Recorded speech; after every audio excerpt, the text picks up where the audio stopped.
चेतन Bharat learning में आप सभी का स्वागत है। देखिए, कल की कक्षा में हमने बात की थी मुद्रास्फीति की। आज हम बात करेंगे उस मुद्रा के बारे में जिसकी स्फीति की जानकारी हमने कल की कक्षा में प्राप्त की थी। यह जो मुद्रा है जिसमें स्फीति होती है, यह मुद्रा है क्या? मुद्रा क्या होती है? पूरा समाज इसके पीछे भागता है, पर अगर एक अर्थशास्त्री के दृष्टिकोण से देखा जाए तो मुद्रा थोड़ी सी अलग होती है। पूरा समाज इसके पीछे भागता है, मुद्रा के पीछे लड़ाइयां हो रही हैं, युद्ध हो रहे हैं, पर मुद्रा है क्या? एक अर्थशास्त्री के दृष्टिकोण से आज हम इससे परिचित होंगे।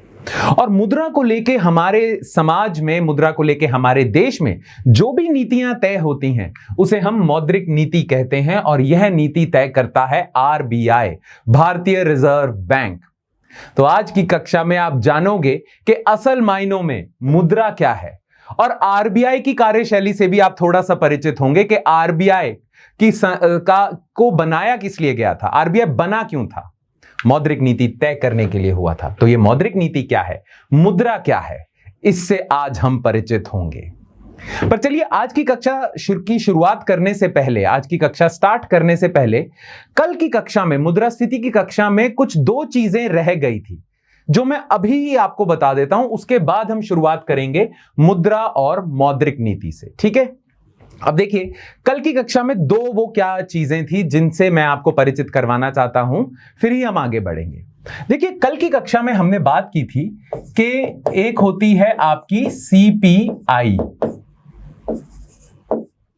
सीपीआई आधारित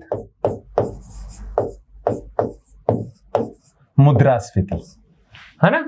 सीपीआई आधारित मुद्रास्फीति होती है, और एक होती है आपकी डब्ल्यूपीआई, आधारित मुद्रास्फीति। हमने कल की कक्षा में किया था, और हमने किया था कि सीपीआई आधारित मुद्रास्फीति 6 प्रकार के होते हैं। वो सूचकांक जो होते हैं सीपीआई आधारित, वे 6 प्रकार के होते हैं, है ना? हमने करा था ना, सीपीआई ग्रामीण, सीपीआई संयुक्त, सीपीआई शहरी, ये सारी चीजें करी थी। और हमने डब्ल्यूपीआई भी किया था, डब्ल्यूपीआई आधारित मुद्रास्फीति भी की थी। अब ध्यान से सुनिएगा, दो शब्द मैंने आपको नहीं बताए थे, वो मैं बता देता हूं। देखिए, जो भी सीपीआई आधारित मुद्रास्फीति होती है ना, उसे हम कहते हैं खुदरी मुद्रास्फीति या खुदरा मुद्रास्फीति, खुदरी भी कह सकते हैं। खुदरा का अर्थ है रिटेल, अंग्रेजी में इसे रिटेल कहते हैं, ठीक है? तो जो भी सीपीआई आधारित मुद्रास्फीति होगी उसे हम खुदरी मुद्रास्फीति कहेंगे, रिटेल इन्फ्लेशन कहेंगे। तो यदि आपको कोई प्रश्न आ जाता है, वहां पे सीपीआई नहीं लिखा है, खुदरा या रिटेल मुद्रास्फीति लिखा है, तो उसका अर्थ क्या होगा? उसका अर्थ होगा सीपीआई आधारित मुद्रास्फीति, ठीक है? अच्छा, जो डब्ल्यूपीआई आधारित मुद्रास्फीति होती है उसे हम क्या कहते हैं? थोक मुद्रास्फीति, ठीक है? होलसेल इन्फ्लेशन, क्योंकि डब्ल्यूपीआई क्या है? होलसेल प्राइस इंडेक्स, है ना? थोक मूल्य सूचकांक, यही है आपका डब्ल्यूपीआई। तो डब्ल्यूपीआई आधारित जो भी मुद्रास्फीति को आप मापेंगे उसे हम कहेंगे थोक मुद्रास्फीति। और जो सीपीआई आधारित मुद्रास्फीति, 6 की 6 सीपीआई आधारित मुद्रास्फीति जो आप मापेंगे वह होगी खुदरी मुद्रास्फीति या रिटेल मुद्रास्फीति। यह दो शब्द आपने याद रखने हैं, ठीक है? अगर अखबारों में, समाचार पत्रों में, प्रश्न पत्रों में अगर आपको दिख जाता है ऐसा कि लिखा हुआ है रिटेल मुद्रास्फीति, तो आप घबराना मत, उसका अर्थ यही है, ठीक है?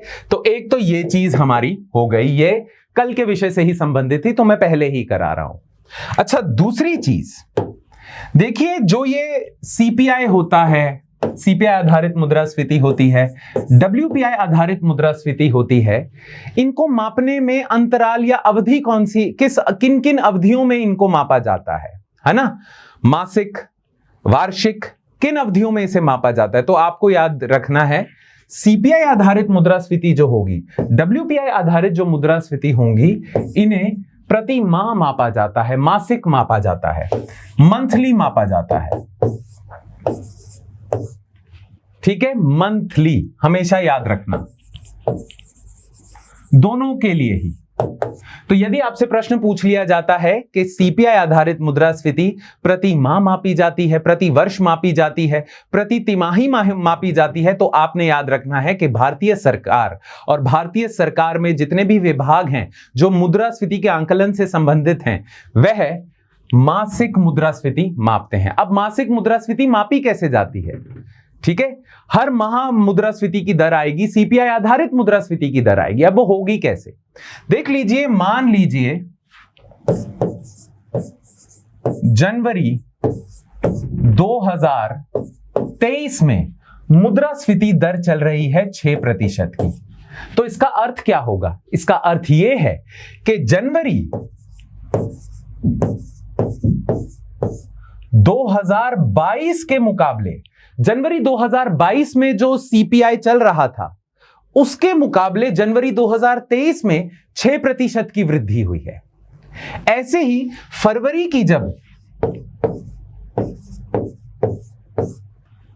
2023 की मुद्रास्फीति मान लीजिए आ जाती है 4%। ठीक है, तो इसका अर्थ क्या होगा? फरवरी 2022 में जो सीपीआई चल रहा था या डब्ल्यूपीआई चल रहा था उसकी तुलना में फरवरी 2023 में 4% की वृद्धि हुई है।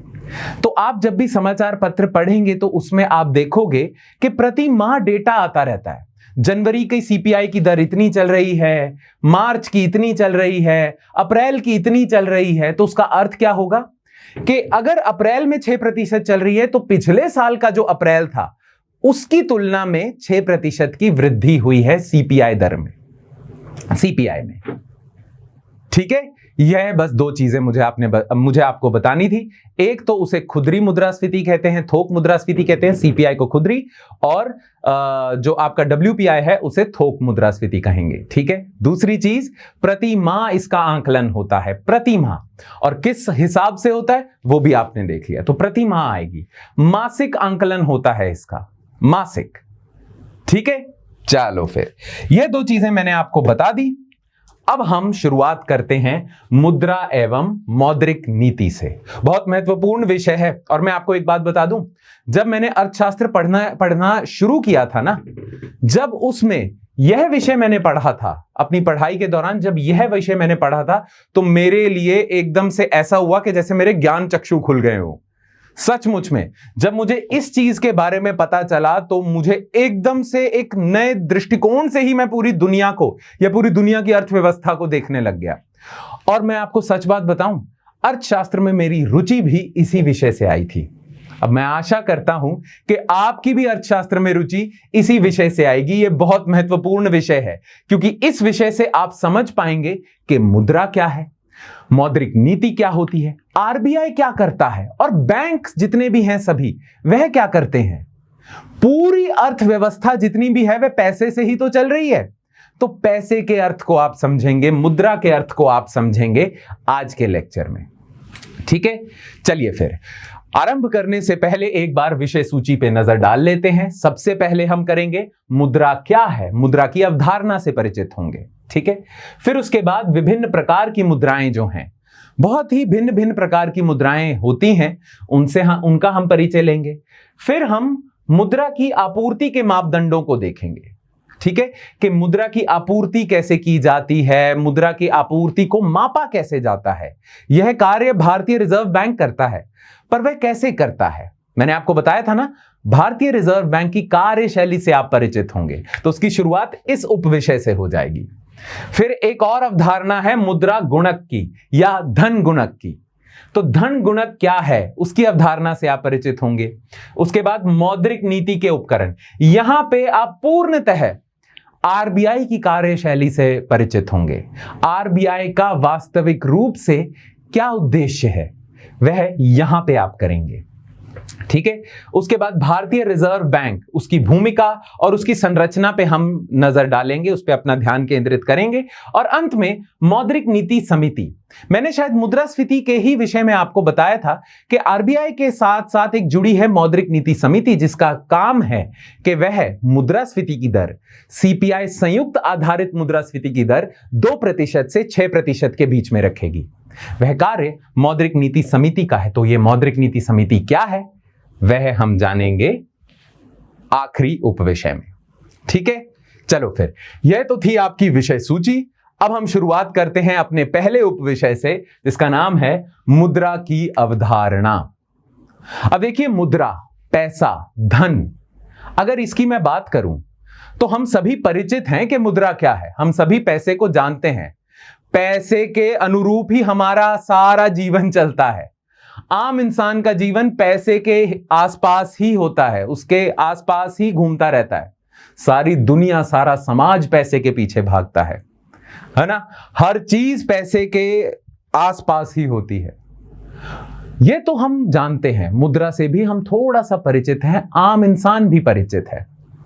परंतु यदि मैं आपसे पूछूं कि मुद्रा की परिभाषा क्या है, तो शायद 90% लोग, आम जन, जिनका अर्थशास्त्र से कोई लेना देना नहीं है, वह मुद्रा की परिभाषा नहीं दे पाएंगे।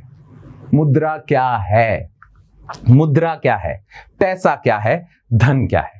देखिए, आम लोगों से अगर आप पूछने जाओगे, उनसे परिभाषा जानने निकलोगे, तो वह अन्य विभिन्न प्रकार की परिभाषा दे देंगे। कुछ कहेंगे कि मुद्रा आपकी जरूरतों का हल है, मुद्रा से आपका समाज में स्तर बढ़ता है, यह मुद्रा की परिभाषा है। कुछ लोग तो कहेंगे मुद्रा क्या है?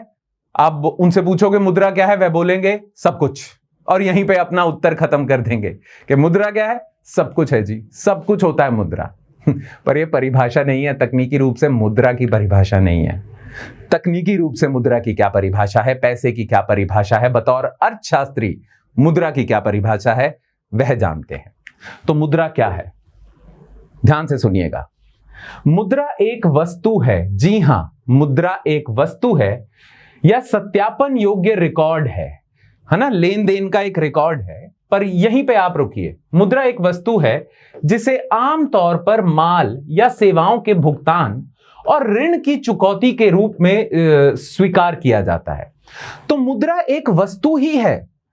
मुद्रा एक ऐसी वस्तु है जिसे विनिमय प्रणाली में इसका प्रयोग किया जाता है, जिसे वस्तुएं और सेवाओं के खरीदारी में इसका प्रयोग किया जाता है। यह एक ऐसी वस्तु है जिसे देके आप और वस्तुएं खरीद सकते हैं। ठीक है, यह तो हो गई इसकी तकनीकी रूप से परिभाषा।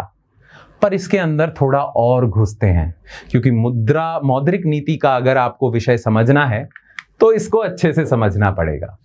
अब यह तो हम सभी जानते भी थे पहले से कि मुद्रा एक ऐसी वस्तु होती है जिसे देके आप बाकी वस्तुएं और सेवाएं ग्रहण कर सकते हैं, और यदि आपने किसी से कोई ऋण लिया हुआ है तो उस ऋण को चुका सकते हैं मुद्रा देके। यह तो सबको पता था। पर आपको एक बात बताऊं, मुद्रा एक ऐसी वस्तु है जिसमें सभी का विश्वास है कि इसका इतना मूल्य है। कोई भी वस्तु मुद्रा बन सकती है, कोई भी इधर उधर की वस्तु मुद्रा बन सकती है। मैं सचमुच में आपको बता रहा हूं। देखिए, आप अपनी जेब से या कहीं घर पे पड़ा होगा 10 रुपए का नोट निकालना, और उस 10 रुपए के नोट को गौर से देखना। वह 10 रुपए का जो नोट है, उसे बाजार में देके आप 10 रुपए की कोई भी चीज खरीद सकते हैं। पर अगर यदि आप उसे गौर से देखेंगे तो है तो वो क्या, एक कागज का टुकड़ा ही है। मुद्रा या वो जो 10 रुपए का नोट है, वह कागज का टुकड़ा ही है, उसका कोई मूल्य नहीं है। उसका 10 रुपए का मूल्य कहां से आता है?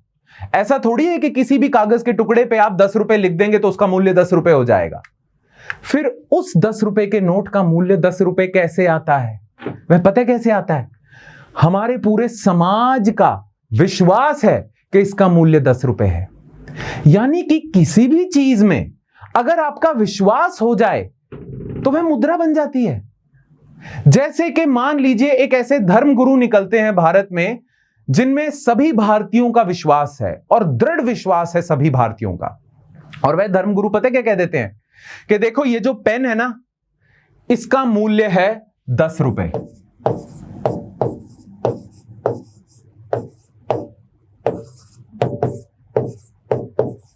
ये जो पेन है इसका मूल्य 10 रुपए है। मान लीजिए वे धर्मगुरु कह देते हैं, ठीक है। और क्योंकि सभी भारतीयों का इन धर्मगुरु में विश्वास है, अडिग विश्वास है, सभी भारतीय मान लेंगे ये 10 रुपए का मूल्य का पेन है। आपको पता है, यही पेन फिर मुद्रा बन जाएगा।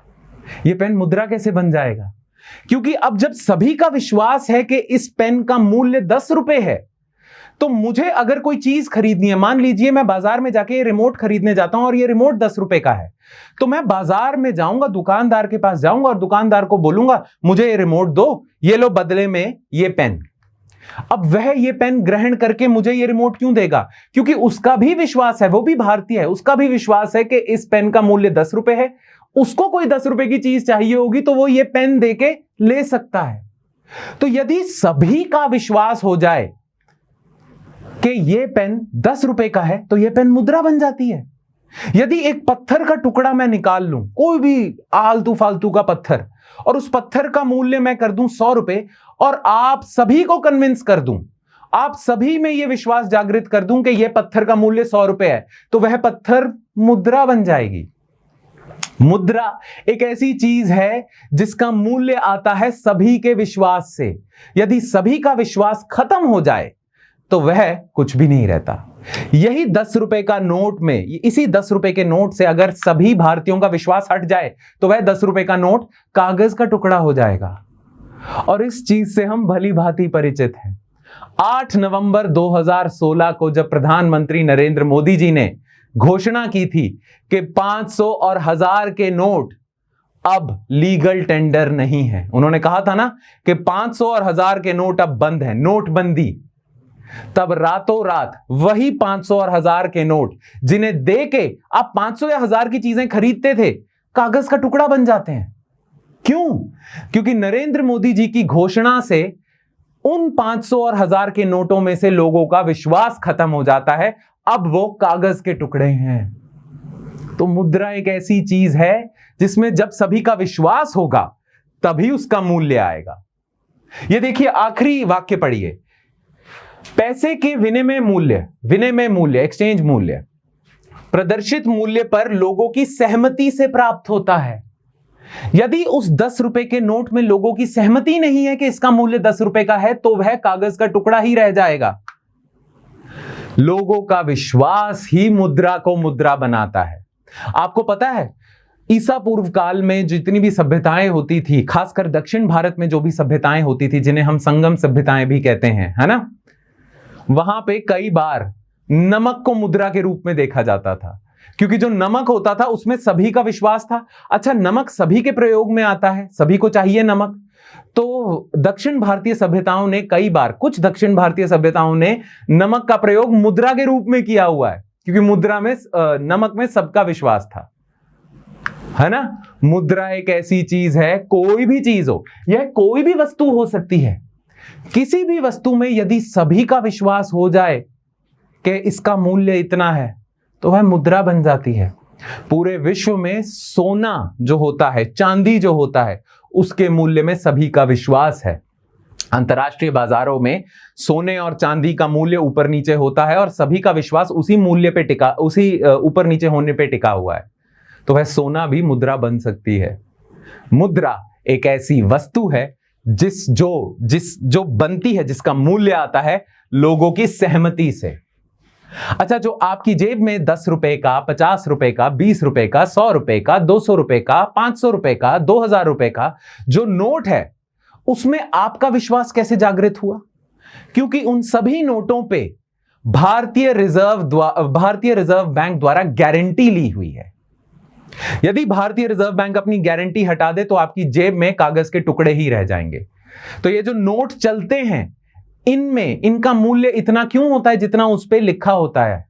वह इसलिए होता है क्योंकि भारतीय रिजर्व बैंक ने गारंटी ली है। और यदि भारतीय रिजर्व बैंक गारंटी ले ले तो वह सबके सहमति का पात्र बन जाता है, सबकी सहमति, सबका विश्वास उसमें आ जाता है। और जब किसी भी चीज में सबका विश्वास आ जाए वह मुद्रा बन जाती है ना। कितना सरल है, कितना साधारण है, पर इससे बहुत सारे लोग परिचित नहीं हैं। आज मैं चाहूं और मेरी अगर आप बात मानते हो, ठीक है, मान लीजिए मैं ऐसा इंसान हूं जिसका स्तर बहुत ऊंचा हो चुका है, सभी लोग मुझ में विश्वास करते हैं, मैं कल को किसी पत्थर को भी मुद्रा बना सकता हूं, क्योंकि उसका मूल्य आता है आप सभी से। यदि आप सभी का विश्वास डामाडोल हो जाए तो वह मुद्रा नहीं रहती। 500 और 1000 के नोटों के साथ 2016 में नोटबंदी के दौर में यही हुआ था। मुद्रा का मूल्य आपकी सहमति से आता है, आप सहमत नहीं हो तो उसका मूल्य कुछ नहीं। ये है मुद्रा। असल रूप से। ठीक है, तो दूसरी परिभाषा देखते हैं। मुद्रा का विनिमय मूल्य किसी नोट या सिक्के के उत्पादन के लिए प्रयुक्त सामग्री के मूल्य से प्राप्त नहीं होता। इसका मूल्य कहां से प्राप्त होता है? इसका मूल्य प्राप्त होता है सहमति से। देखिए, जो 2000 रुपए का नोट है, उसको बनाने में सामग्री, जिस सामग्री का प्रयोग हुआ है, कागज का ही तो प्रयोग हुआ है, इंक का ही तो प्रयोग हुआ है। 2000 रुपए के नोट को बनाने के लिए जिस सामग्री का प्रयोग हुआ है, उस सामग्री का अगर मैं कुल मूल्य निकाल लूं तो 2 रुपए होगा, 2.5 रुपए होगा। पर उस नोट को यदि मैं बाजार में देता हूं तो 2000 रुपए की चीज आ जाती है। यानी कि नोट को बनाने में जिस सामग्री का प्रयोग हो रहा है, उसके मूल्य से नहीं निर्धारित होता कि इस नोट का मूल्य क्या होगा। वह 2000 रुपए के नोट का मूल्य तय होगा आपकी सहमति से। और आपकी सहमति कहां से आ रही है? रिजर्व बैंक की गारंटी से। ठीक है, तो सामग्री का लेना देना नहीं है, विश्वास का लेना देना है। यही 2000 रुपए का नोट 1 रुपए या 1.5 रुपए का बनता होगा, पर इसका मूल्य 2000 रुपए है। क्यों? आपका विश्वास है। और आपका विश्वास क्यों है? क्योंकि सरकार ने कह दिया है, भारतीय रिजर्व बैंक ने कह दिया, तो आपका विश्वास है। ठीक है, यह होती है मुद्रा। अब देखिए, मुद्रा का आविष्कार कुछ साल पहले ही हुआ है। मैं आपको बताऊं, एक ऐसा समय भी था जब हमारी जो सभ्यता थी, मानवीय सभ्यता थी, उसका स्तर थोड़ा निम्न था। उच्च स्तरीय सभ्यता नहीं थी, आधुनिक सभ्यता नहीं थी। एक जमाना था जब हम सभी आदिवासी थे, आदिवासी जीवन शैली ही जी रहे थे, है ना। एक ऐसा समय भी तो था जब हम बहुत ही निम्न स्तरीय, जितने भी एडवांसमेंट हुई है विज्ञान में, प्रौद्योगिकी में, वह नहीं हुई थी। हम बहुत निम्न स्तर की सभ्यता थे। एक ऐसा समय था, तब मुद्रा का आविष्कार नहीं हुआ था।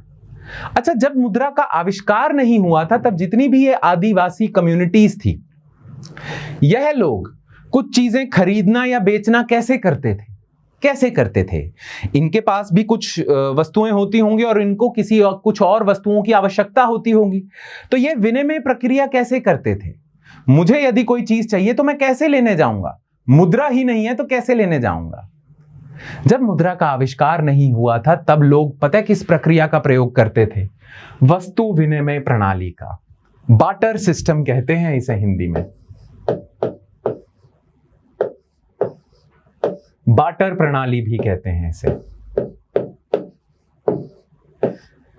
एक जमाना था जब मुद्रा का आविष्कार नहीं हुआ था। उस समय वस्तुएं और सेवाओं का विनिमय कैसे होता था? बाटर प्रणाली से।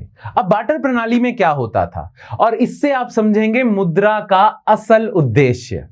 मुद्रा को अच्छे से और पहचानेंगे। जब मुद्रा नहीं थी तो बाटर प्रणाली थी, और बाटर प्रणाली में एक समस्या थी जिसका उपाय मुद्रा लेके आई। तभी मुद्रा का बहुत बड़ा योगदान है हमारी अर्थव्यवस्था में। ठीक है, अब आप मुद्रा को और गहराई में जाके समझेंगे। देखिए, बाटर प्रणाली में क्या होता था और बाटर प्रणाली की क्या समस्या थी जिसका निवारण मुद्रा ने किया।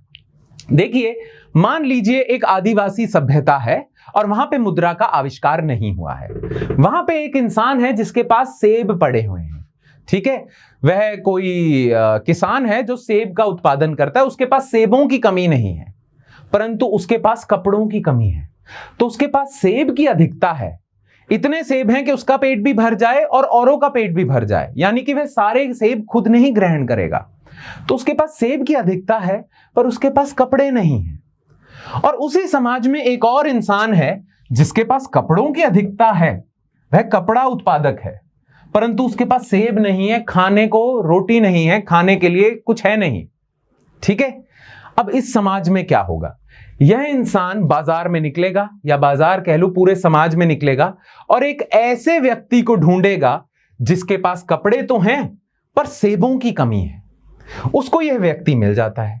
जैसे ही उसको यह व्यक्ति मिलता है, ये दोनों आदान प्रदान कर देते हैं। यह इसे सेब दे देगा, यह इसे सेब दे देगा, और यह इसे कपड़े दे देगा।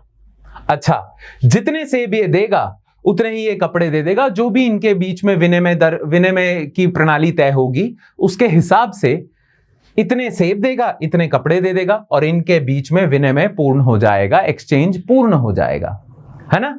यह सब होता था वस्तु विनिमय प्रणाली के दौरान। आज ऐसा होता है? नहीं। इस इंसान के पास सेबों की अधिकता है, पर यदि इसे कपड़े चाहिए तो ये बाजार में जाएगा, मुद्रा दे के कपड़े खरीदेगा, है ना। पर पुराने जमानों में जब मुद्रा का आविष्कार नहीं हुआ था, तब वस्तु विनिमय प्रणाली ही का ही प्रयोग किया जाता था, ऐसे ही होता था, ठीक है। पर इस प्रणाली में एक समस्या है, जिसका निवारण करने के लिए ही मुद्रा का आविष्कार हुआ था। इसकी समस्या क्या है? देखिए, यह इंसान कपड़े ढूंढने जा रहा है, इसके पास सेबों की अधिकता है, पर यह कपड़े ढूंढने जा रहा है। अब यह बाजार में जाएगा, इसे बहुत सारे कपड़े उत्पादक मिल जाएंगे। यह जब समाज में निकलेगा तो इसे बहुत सारे कपड़ा उत्पादक मिल जाएंगे, पर ऐसे कपड़ा उत्पादक जिनके पास सेबों की कमी है वह तो कम होंगे, वह सिर्फ एक ही है। कपड़ा उत्पादक बहुत हैं, ऐसे बहुत लोग हैं जो इसकी जरूरतों को पूरा कर देंगे, परंतु ऐसा इंसान जिसके पास उस चीज की कमी है जिसकी इसके पास अधिकता है, वह तो कम ही होते हैं, है ना। बनती है बात। और इसके लिए भी यह सत्य है, इसको यदि सेब चाहिए तो यह भी बाजार में निकलेगा सेब देखने के लिए कि किसके पास सेब है। अब इसको बहुत सारे सेब उत्पादक मिल जाएंगे, परंतु इसको वही सेब उत्पादक चाहिए जिसके पास कपड़ों की कमी है, नहीं तो विनिमय नहीं होगा।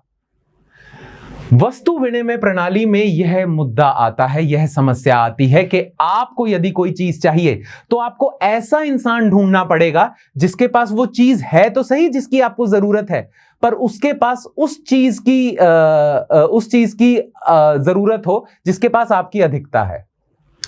जैसे मैं कुछ खरीदने निकलूंगा तो उस इंसान को ढूंढूंगा जिसको वो चीज चाहिए जो मेरे पास है, पर उसके पास वो चीज है जो मेरे पास नहीं है ना। ये मैच होना बड़ा मुश्किल होता है, बड़ा कठिन होता है, और इस समस्या को हम कहते हैं इच्छाओं का दोहरा संयोग। यानी कि इस इंसान के पास वह चीज होनी चाहिए जो इसके पास नहीं है, पर इसके पास उस चीज की कमी होनी चाहिए जो इसके पास है।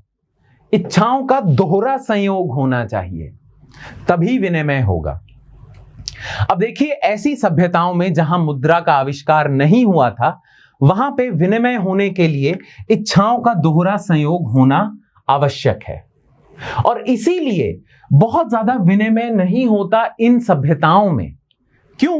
क्योंकि यदि इसे कपड़ा चाहिए तो ये बाजार में किसी से भी कपड़ा नहीं खरीद सकता, इसे उसी से ही कपड़ा खरीदना पड़ेगा जिसके पास सेबों की कमी है, और ऐसे इंसान ढूंढने दुर्लभ हैं। ऐसे इंसान ही दुर्लभ होते हैं, मुश्किल है, कठिन है ऐसे इंसान ढूंढना, है ना। बड़ी जद्दोजहद से इसे गुजरना पड़ेगा ऐसे इंसानों को ढूंढने के लिए। विनिमय तभी होगा जब इच्छाओं का दोहरा संयोग होगा। इससे बढ़िया मुद्रा होती है। मुद्रा में क्या होता है, यदि इस सभ्यता में मुद्रा होती तो क्या होता, इसको यह इंसान ढूंढने की आवश्यकता नहीं होती, यह किसी भी कपड़ा उत्पादक के पास चले जाता, उसे मुद्रा दे देता और कपड़ा ले लेता, है ना। विनिमय आसान हो जाता है, यही होता है। तो मुद्रा का आविष्कार किस लिए हुआ? मुद्रा का आविष्कार इसलिए हुआ ताकि इच्छाओं के दोहरे संयोग को मिटाया जा सके, इस समस्या को मिटाया जा सके।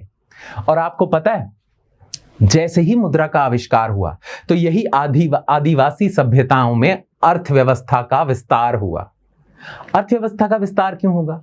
क्योंकि जैसे ही मुद्रा का आविष्कार होता है तो विनिमय बढ़ जाएगा, क्योंकि अब यह समस्या नहीं है ना, विनिमय बढ़ जाएगा। और जिस सभ्यता में विनिमय बढ़ जाता है उस सभ्यता में आपको ज्यादा वस्तुएं और सेवाएं बढ़ानी पड़ेंगी, क्योंकि विनिमय अब बहुत ज्यादा हो रहा है। तो विनिमय किस चीज का होगा? वस्तुओं और सेवाओं का। तो ऐसी सभ्यता में जिसमें विनिमय बढ़ जाता है, उसके लिए वस्तुएं और सेवाओं का उत्पादन बढ़ाना पड़ेगा, क्योंकि सारे लोग मांग कर रहे हैं, क्योंकि अब खरीदना वस्तुओं और सेवाओं को आसान हो गया है। इसलिए सेवाओं और वस्तुओं का उत्पादन बढ़ाना पड़ेगा। सेवाओं और वस्तुओं का जैसे ही आप उत्पादन बढ़ाते हो, क्योंकि विनिमय आसान हो चुका है, उससे क्या होगा? सेवाएं और वस्तुएं क्या होती हैं? जीडीपी ही तो होती है। एक वर्ष में आप कितनी वस्तुएं और सेवाएं बना रहे हैं, वही तो जीडीपी है। तो जैसे ही इन आदिवासी सभ्यताओं में मुद्रा का आविष्कार हुआ तो विनिमय बढ़ गया। विनिमय बढ़ने से वस्तुओं और सेवाओं की मांग बढ़ गई, मांग बढ़ने से वस्तुओं और सेवाओं का उत्पादन बढ़ गया, और इसीलिए इस समाज का, इस सभ्यता की जीडीपी बढ़ गई। और जैसे ही जीडीपी बढ़ती है आर्थिक वृद्धि होती है, आर्थिक वृद्धि होती है तो सभ्यता एडवांस करती जाती है, आगे बढ़ती जाती है ना। ऐसे ही हम आगे बढ़े। देखिए एक बहुत बड़े दर्शन शास्त्री हुए हैं और उन्हें हम राजनीतिक दर्शन शास्त्री भी कहते हैं, कार्ल मार्क्स। उन्होंने कहा था कि किसी भी सभ्यता के बेस पे, किसी भी सभ्यता की नींव अर्थव्यवस्था से चलती है। हर सभ्यता की नींव अर्थव्यवस्था है। उन्होंने ये बात कही थी और इस बात से मैं 100% सहमत हूं। जब आपकी अर्थव्यवस्था खराब थी, मुद्रा का आविष्कार नहीं हुआ था, तब आप आदिवासी सभ्यता थे। जैसे ही मुद्रा का आविष्कार हुआ, आपकी जीडीपी में वृद्धि हुई, अर्थव्यवस्था आपकी थोड़ी और विकसित हुई, आप थोड़ी बड़ी सभ्यता बनने लग गए, विकसित सभ्यता बनने लग गए और उसके बाद और आगे विकास होता रहा आपका। तो देखिए एक समय था जब आप आदिवासी थे, आदिवासी सभ्यता थी। मुद्रा का आविष्कार हुआ तो आपके देश में और आपका समाज बड़े बड़े राजतंत्र को जन्म दिया, बड़े बड़े राजतंत्र या राज्य व्यवस्थाओं को जन्म दिया, या बहुत बड़े बड़े राज्य उत्पन्न होने लग गए।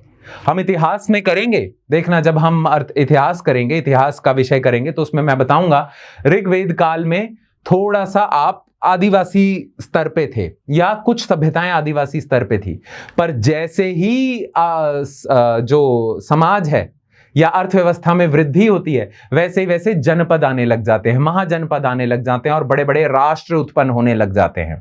वह हुए क्यों? कार्ल मार्क्स की बात पे अगर हम जाएं तो वह इसलिए हुए क्योंकि उन रीजन्स का, उन क्षेत्रों की अर्थव्यवस्था का विकास हो रहा था।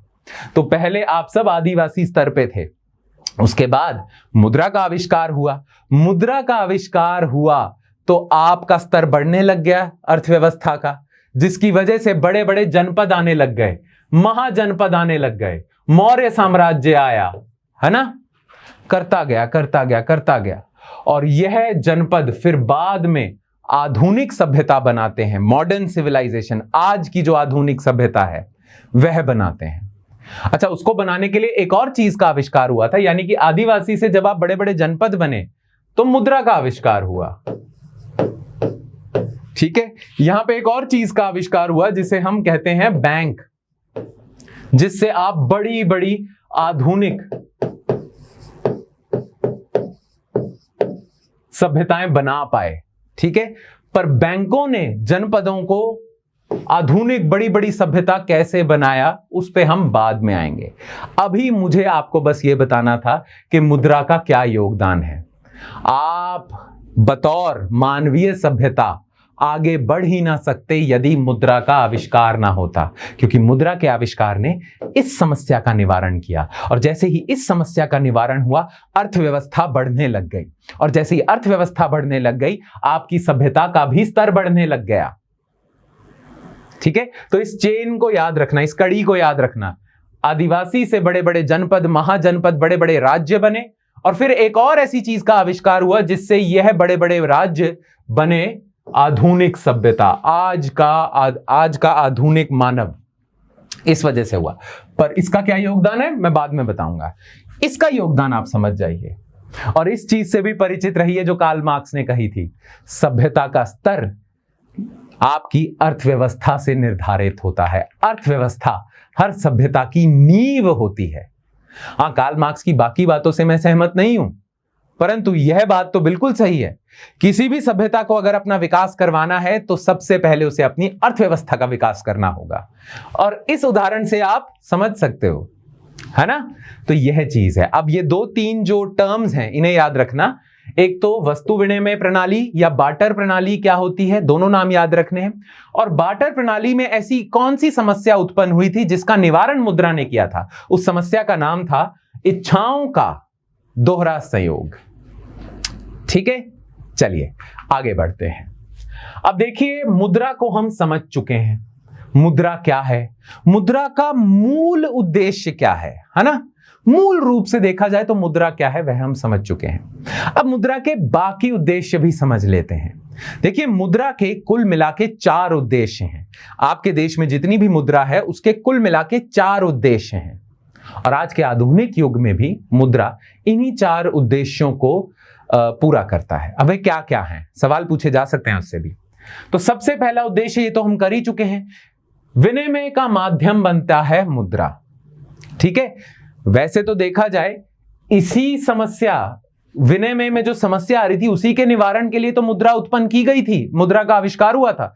तो सबसे पहला उपयोग तो मुद्रा का यही है कि यह विनिमय के माध्यम के रूप में कार्य करता है। कोई भी चीज आपको खरीदनी है या बेचनी है, या आपने कोई ऋण लेना है या ऋण की चुकौती करनी है, उसके लिए आप मुद्रा का उपयोग करेंगे। पर मुद्रा के और बहुत सारे उद्देश्य हैं। यह लेखांकन के लिए एक इकाई के रूप में कार्य करता है, लेखांकन के लिए इकाई के रूप में कार्य करता है। देखिए, मुद्रा ना हो तो हम लेखांकन की प्रक्रिया नहीं कर सकते। जैसे कि मैं आपसे पूछूं कि आपके परिवार के पास कुल कितनी संपत्ति है, आप बोलोगे 5 करोड़ की, या आप बोलोगे 50 लाख की। मान लीजिए आप 50 लाख का उत्तर देते हैं, ठीक है। पर इस उत्तर को देने के लिए रुपए का होना तो जरूरी था। यदि रुपए का आविष्कार ही ना हुआ होता और फिर मैं आपसे पूछता आपके पास कुल संपत्ति कितनी है, तो आप क्या जवाब देते? जो मुद्रा होती है, जो रुपया है, वह जो संपत्ति होती है, और ऐसे बहुत सारी चीजों को के आकलन में इसका प्रयोग होता है। तो मुद्रा एक तो विनिमय प्रणाली के लिए उपयोगी साबित होती है, दूसरा मुद्रा को का उपयोग हम करते हैं लेखांकन के लिए। मुझे आपसे पूछना है कि आपकी आय कितनी है, मासिक आय कितनी है आपकी, और यदि रुपए का आविष्कार ना हुआ होता तो आप जवाब दे पाते? तो आय का मूल्यांकन, आय का आकलन अगर आपने करना है, जीडीपी का आकलन अगर आपने करना है, बिना रुपए के आविष्कार से आप जीडीपी का आकलन कर सकते हैं। इस पेन का कितना मूल्य होगा, इसके मूल्य का भी आकलन आप नहीं कर सकते यदि रुपए का आविष्कार ना हुआ होता, है ना।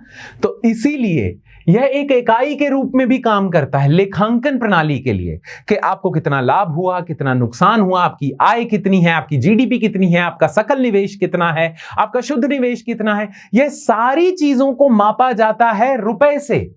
इसीलिए रुपए एक इकाई के रूप में काम करता है, मुद्रा एक इकाई के रूप में काम करती है। इसीलिए लेखांकन प्रणाली में इसका योगदान होता है, इसका उपयोग किया जाता है। तो यह दूसरा उपयोग हो गया उसका। तीसरा, इसका उपयोग मूल्य भंडारण के लिए किया जाता है। देखिए, वैसे तो जो आपकी संपत्ति होती है, यदि आप अपनी संपत्ति जोड़ने बैठें तो आप भूमि के तौर पे भी अपनी संपत्ति अर्जित कर सकते हैं। मान लीजिए आपके पास बहुत ज्यादा भूमि है, तो भूमि भी एक संपत्ति का एक तरीका है भूमि अर्जित करना, सोना अर्जित करना, है ना। और बहुत सारी विशेष वस्तुएं अगर आप अर्जित कर लेते हैं, वह भी आपकी संपत्ति में वृद्धि करवाएगा। पर आप करेंसी, कैश, नकद के फॉर्म में भी तो संपत्ति रख सकते हैं, उसे कहीं जमा कर सकते हैं। तो आपकी संपत्ति को जोड़ने के लिए आपको संपत्ति अर्जित करने का एक और तरीका देता है। आप अपनी संपत्ति को कहीं स्टोर करना चाहते हो तो आप नकद के रूप में भी संपत्ति को स्टोर कर सकते हो कहीं, है ना। तो मूल्य भंडारण, यानी कि आपके पास जितना मूल्य है, जितना आपकी संपत्ति का मूल्य है, उसे कुछ आप भूमि में रख सकते हो, कुछ आप सोने में रख सकते हो, कुछ नकदी में रख सकते हो। अब यदि ये नकदी ना होती, यदि ये मुद्रा ना होती, तो वह जो संपत्ति है आपकी, उसको आप स्टोर ना कर सकते। तो संपत्ति को स्टोर करने के लिए भी मुद्रा का प्रयोग किया जाता है ना। बनती है बात, ठीक है। तो मुद्रा का संपत्ति को स्टोर करने, मूल्य को स्टोर करने के लिए भी इसका उपयोग है। और चौथा सबसे महत्वपूर्ण, क्योंकि यह शब्द बार बार आगे यूज होगा, यह लेन देन करने के लिए आवश्यक तरलता प्रदान करता है। जो नकद रुपया होता है वह तरलता प्रदान करता है। अब देखिए, तरलता की जो अवधारणा है उससे परिचित हो जाइए, आगे बहुत बार इसका प्रयोग होगा। चौथा उद्देश्य महत्वपूर्ण है। तरलता क्या होती है? देखिए, तरलता महत्वपूर्ण है। अब देखिए, अंग्रेजी में तरलता को या मुद्रा की तरलता को हम कहते हैं लिक्विडिटी।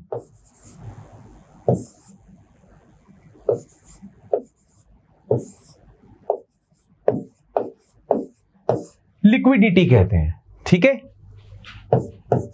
तो यदि आपके प्रश्न पत्र में, आपकी परीक्षा में यदि तरलता शब्द लिखा है या लिक्विडिटी शब्द लिखा है, आपने घबराना नहीं है, ये एक ही चीज है। पर लिक्विडिटी होती क्या है, तरलता क्या होती है?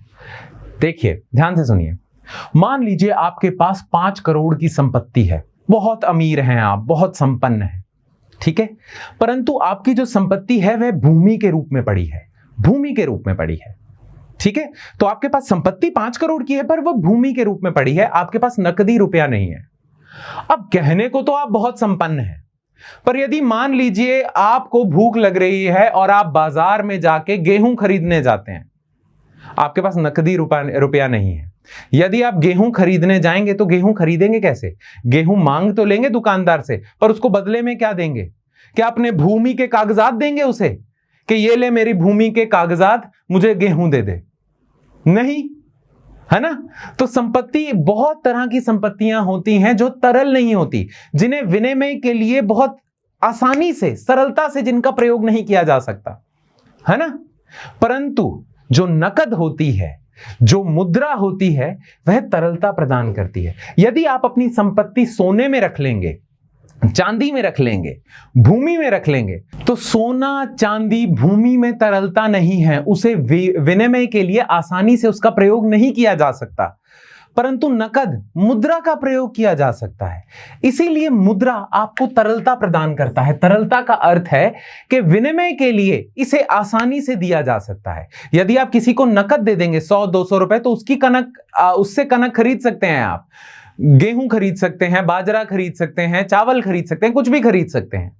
पर भूमि देके थोड़ी चीजें खरीद सकते हैं, क्योंकि भूमि को, अगर आपके पास भूमि के रूप में संपत्ति है, तो पहले अगर कोई चीज खरीदनी है तो उस भूमि को नकदी में आपको उसको परिवर्तित करना पड़ेगा, तभी चीजें खरीद सकते हो, है ना। अगर आपके पास सोना है, आपके पास संपत्ति तो बहुत है, पर कुछ खरीदना है अगर आपको, तो पहले उस सोने को आपको नकदी में परिवर्तित करना पड़ेगा।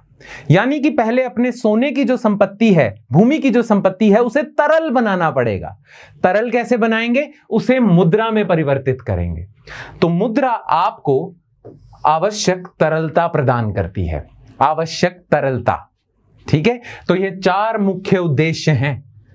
मुद्रा के रूप में यदि आप संपत्ति रखते हो, स्टोर करते हो, तो इससे आपको तरलता मिलती है। हाँ, भूमि, सोना, चांदी और बहुत सारी ऐसी अन्य चीजें, इनमें संपत्ति को स्टोर करते हो तो तरलता नहीं मिलती, पहले उसे आपको परिवर्तित करना पड़ेगा मुद्रा में, तब तरलता आएगी। विनिमय के लिए तरलता महत्वपूर्ण है। तो तरलता याद रखना। तरलता का मतलब क्या होता है? तरलता का मतलब होगा, जैसे जो तरल चीज होती है वह प्रवाहित होती है ना, जितनी भी सॉलिड चीजें होंगी वह प्रवाहित नहीं होती। तो विनिमय के लिए पैसे का प्रवाह होना जरूरी है, मेरे से लेके आप तक। यदि मुझे आपसे कोई चीज खरीदनी है तो पैसे का प्रवाह मुझसे लेके आप तक होना चाहिए। वह तभी होगा जब पैसा तरल होगा, और पैसा भूमि के रूप में तरल नहीं होता, सोने के रूप में तरल नहीं होता, मुद्रा के रूप में तरल होता है ना। तो तरलता का अर्थ है कि प्रवाह में आसानी, और प्रवाह एक व्यक्ति से दूसरे व्यक्ति तक प्रवाह मुद्रा के रूप में ही होता है। संपत्ति, अब मुझे उम्मीद है, मुझे आशा है कि आपको समझ आ गया होगा तरलता का कॉन्सेप्ट, तरलता की अवधारणा, ठीक है। चलिए, मुद्रा के उपयोग हमने देख लिया और मुद्रा को अच्छे से हमने समझ लिया।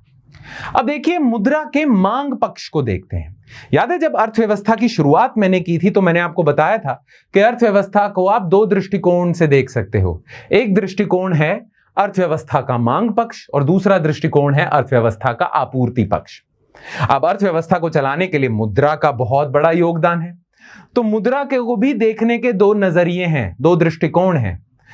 एक दृष्टिकोण है मुद्रा का मांग पक्ष और दूसरा दृष्टिकोण है मुद्रा का आपूर्ति पक्ष। दोनों पे ही हम आज बात करेंगे, ठीक है। चलिए, सबसे पहले तो हम बात करते हैं मुद्रा का मांग पक्ष, ठीक है। तो पूरे भारत देश में रुपया क्यों मांगा जाता है? मुद्रा का क्या उद्देश्य है? मुद्रा की मांग का क्या उद्देश्य है? ठीक है। तो देखिए, हम सभी को पैसा क्यों चाहिए, यह बात कर रहा हूं मैं। तो हमें पैसा 2 चीजों के लिए चाहिए, ठीक है। एक तो विनिमय के लिए,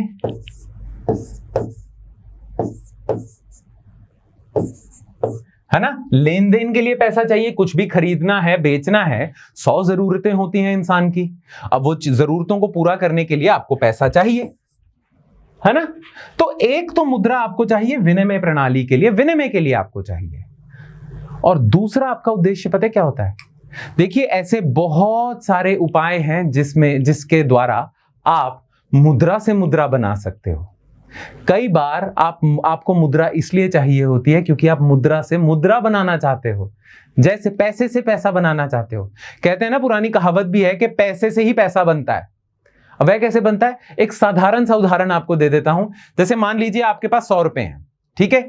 अब वह पड़े रहेंगे तो पड़े रहेंगे, आप उन्हें विनिमय के लिए भी यूज नहीं करना चाहते, उसका प्रयोग नहीं करना चाहते लेन देन के लिए, क्योंकि आपकी सभी जरूरतें पूरी हो गई हैं। आपके पास ये बस कुछ एक्स्ट्रा पड़ा हुआ है 100 रुपए। अब ये 100 रुपए की यदि आप एफडी करवा दो, इस 100 रुपए की यदि आप एफडी करवा दो तो आपको प्रति वर्ष 6% की धन वृद्धि मिलेगी, यानी कि अगले साल आपके पास 106 रुपए हो जाएंगे। तो आपने बना लिया पैसे से पैसा, 100 रुपए डाले थे और 6 रुपए अधिक आपने अर्जित कर लिए, है ना। अगर ये 100 रुपए ना होते तो आपके पास ये 6 रुपए अधिक ना आते, है ना। तो कई लोग पैसे का उपयोग करते हैं पैसे से पैसा बनाने में। अब एफडी तो एक उदाहरण है। आप शेयर बाजार में पैसा डाल सकते हो, आप सोने में पैसा डाल सकते हो, आप भूमि में पैसा डाल सकते हो।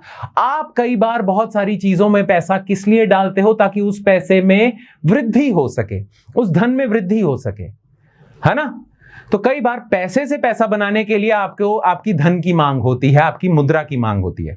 तो कुछ तो लेन देन की मांग होती है, और जो दूसरी चीजें हैं जिसमें आप पैसे से पैसा बनाते हो उसे अंग्रेजी में कहते हैं speculative, demand for money, speculative.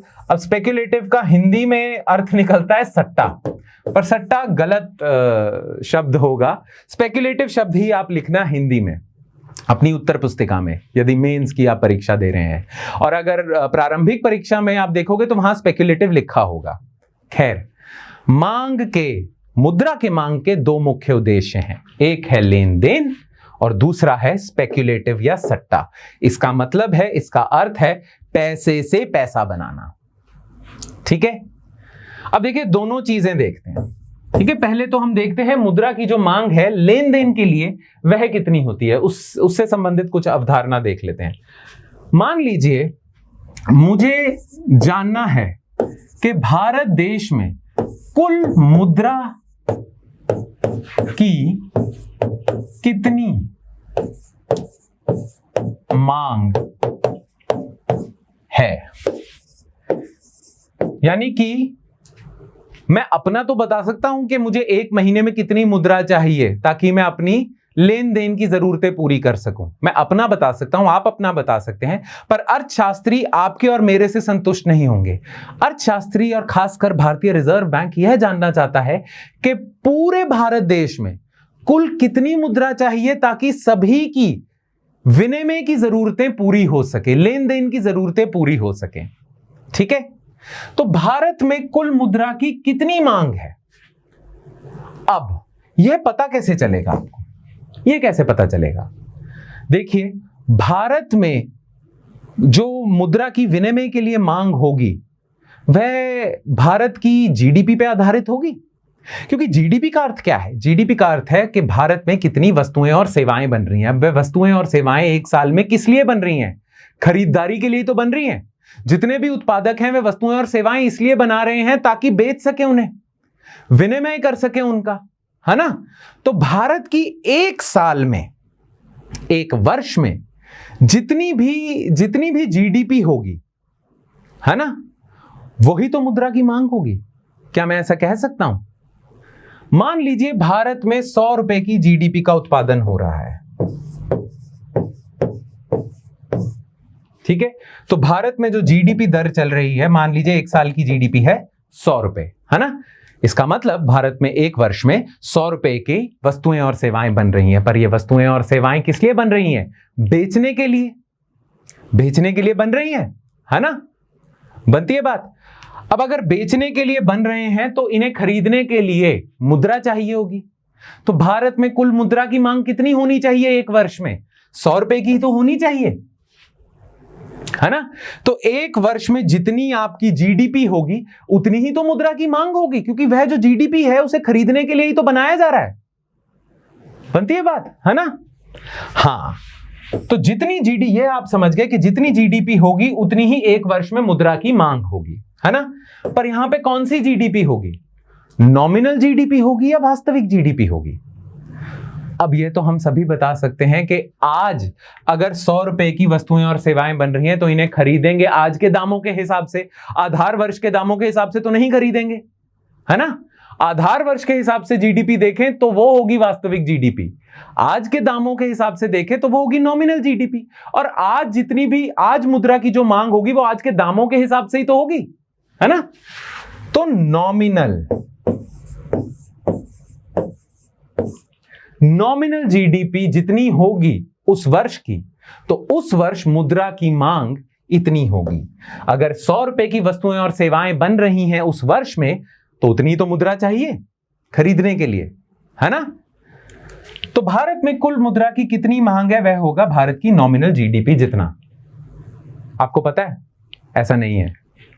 अब आप कहोगे कि यार अभी तो समझाया आपने, बड़ी मुश्किल से हम समझे हैं कि भारत में कुल मुद्रा की कितनी मांग होगी, वह भारत की नॉमिनल जीडीपी जितनी होगी, अभी हम समझे थे। आप कह रहे हो ऐसा नहीं है। अब ऐसा क्यों नहीं है, ध्यान से सुनना।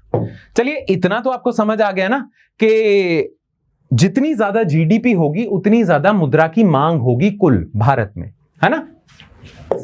तो मैं यहां लिख देता हूं कि कुल मुद्रा की मांग होगी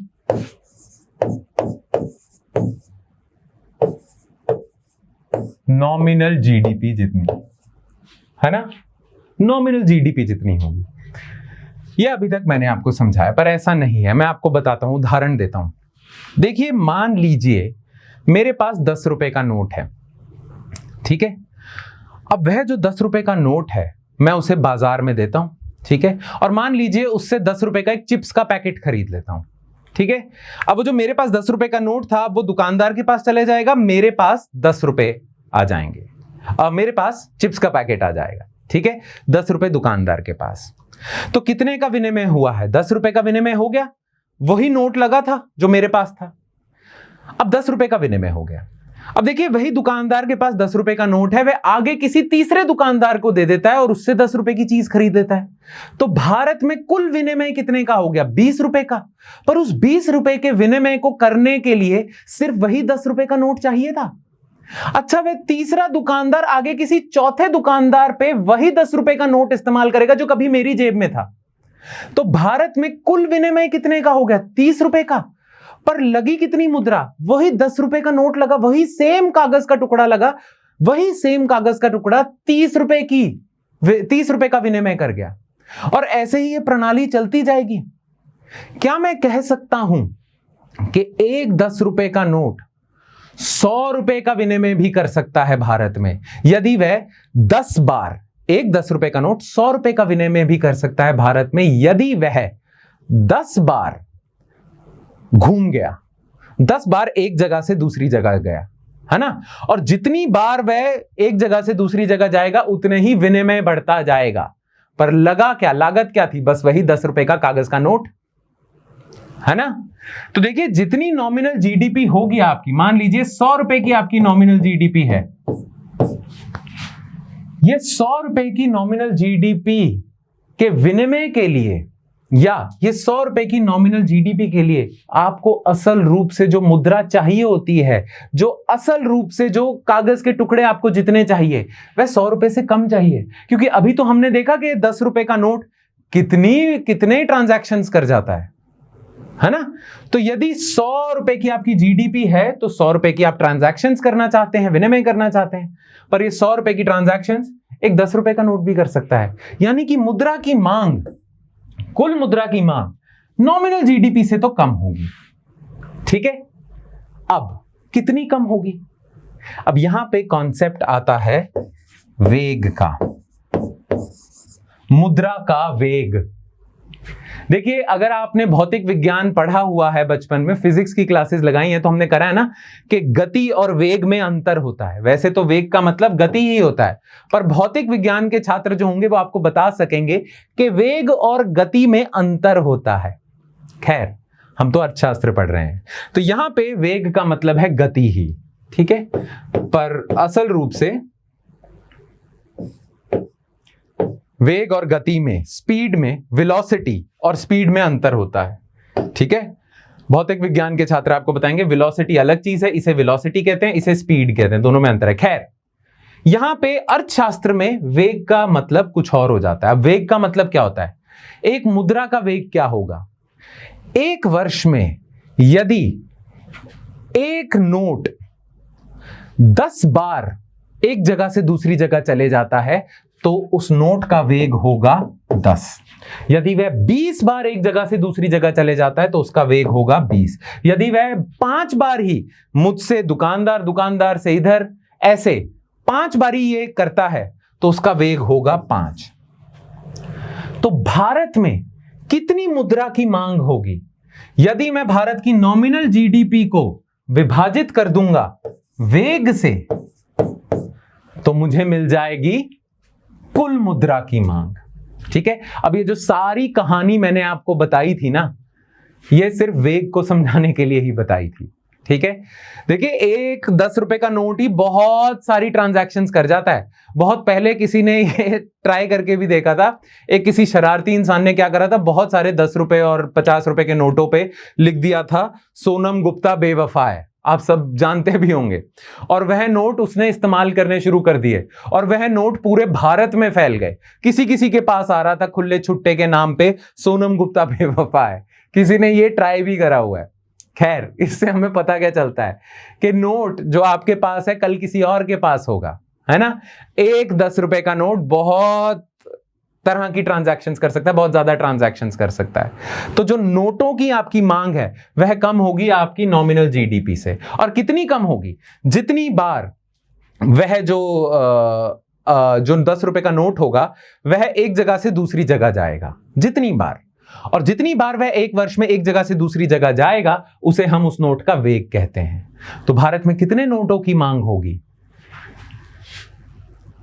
नॉमिनल जीडीपी डिवाइडेड बाय वेग, ठीक है। तो जैसे मान लीजिए वेग चल रहा है 10, ठीक है, और नॉमिनल जीडीपी है 100 रुपए, तो आपको सिर्फ एक 10 रुपए का नोट ही चाहिए।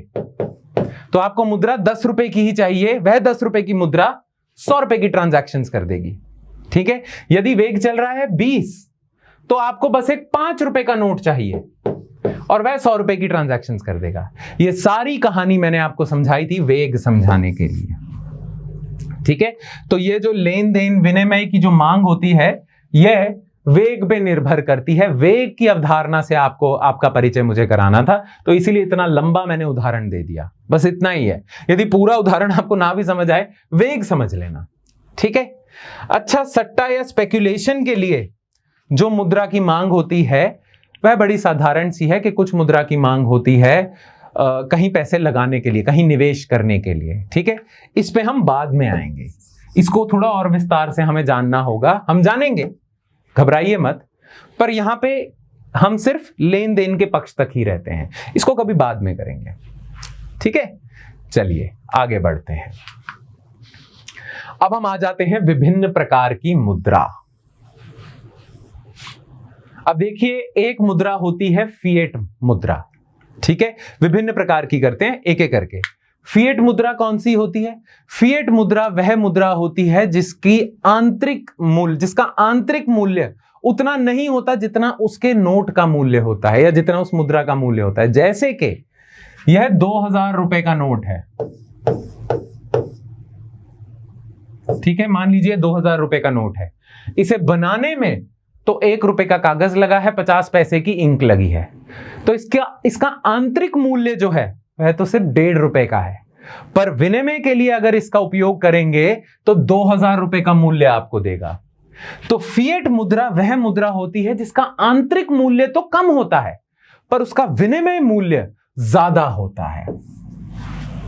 ठीक है, जैसे कि आज के दौर में जितनी भी कागजी मुद्रा है, चाहे भारतीय रुपए हो, अमेरिकी डॉलर हो, ऑस्ट्रेलियन डॉलर हो, अंग्रेजी पाउंड हो, जितनी भी मुद्राएं हैं पूरी दुनिया में, कागजी मुद्राएं, सब फिएट मुद्राएं हैं, क्योंकि उनका जो आंतरिक मूल्य है वह कम है उनके विनिमय मूल्य से। और उनके विनिमय मूल्य कहां से आता है? सरकार की गारंटी से। इस 2000 रुपए के नोट का मूल्य कहां से आ रहा है? भारतीय रिजर्व बैंक की गारंटी से। ऐसे ही अमेरिकी डॉलर का जो मूल्य है वह कहां से आ रहा है? वहां का जो फेडरल रिजर्व है, वहां का जो आरबीआई है, उनकी गारंटी से। ठीक है, तो ये जो विभिन्न देश हैं ये गारंटी लेते हैं। ठीक है, बनती है। तो जितनी भी कागजी मुद्रा है सब फिएट मुद्रा है। आज के युग में फिएट मुद्रा का ही दौर चल रहा है। ठीक है, इतना आंतरिक मूल्य नहीं है जितना गारंटी द्वारा उत्पन्न किया जाता है, तो इसे हम फिएट मुद्रा कहेंगे। अमेरिकी डॉलर, यूरो, भारतीय मुद्रा आदि जैसे आधुनिक कागजी मुद्राएं फिएट मुद्राएं हैं, तो ये फिएट मुद्राएं होती हैं। तो भारतीय रुपया फिएट मुद्रा है क्योंकि उसका आंतरिक मूल्य कम है जितना मूल्य उस पर अंकित किया हुआ है ना। चलिए, एक होती है द्रव्य मुद्रा। अब इसे अंग्रेजी में कमोडिटी मनी भी कहते हैं।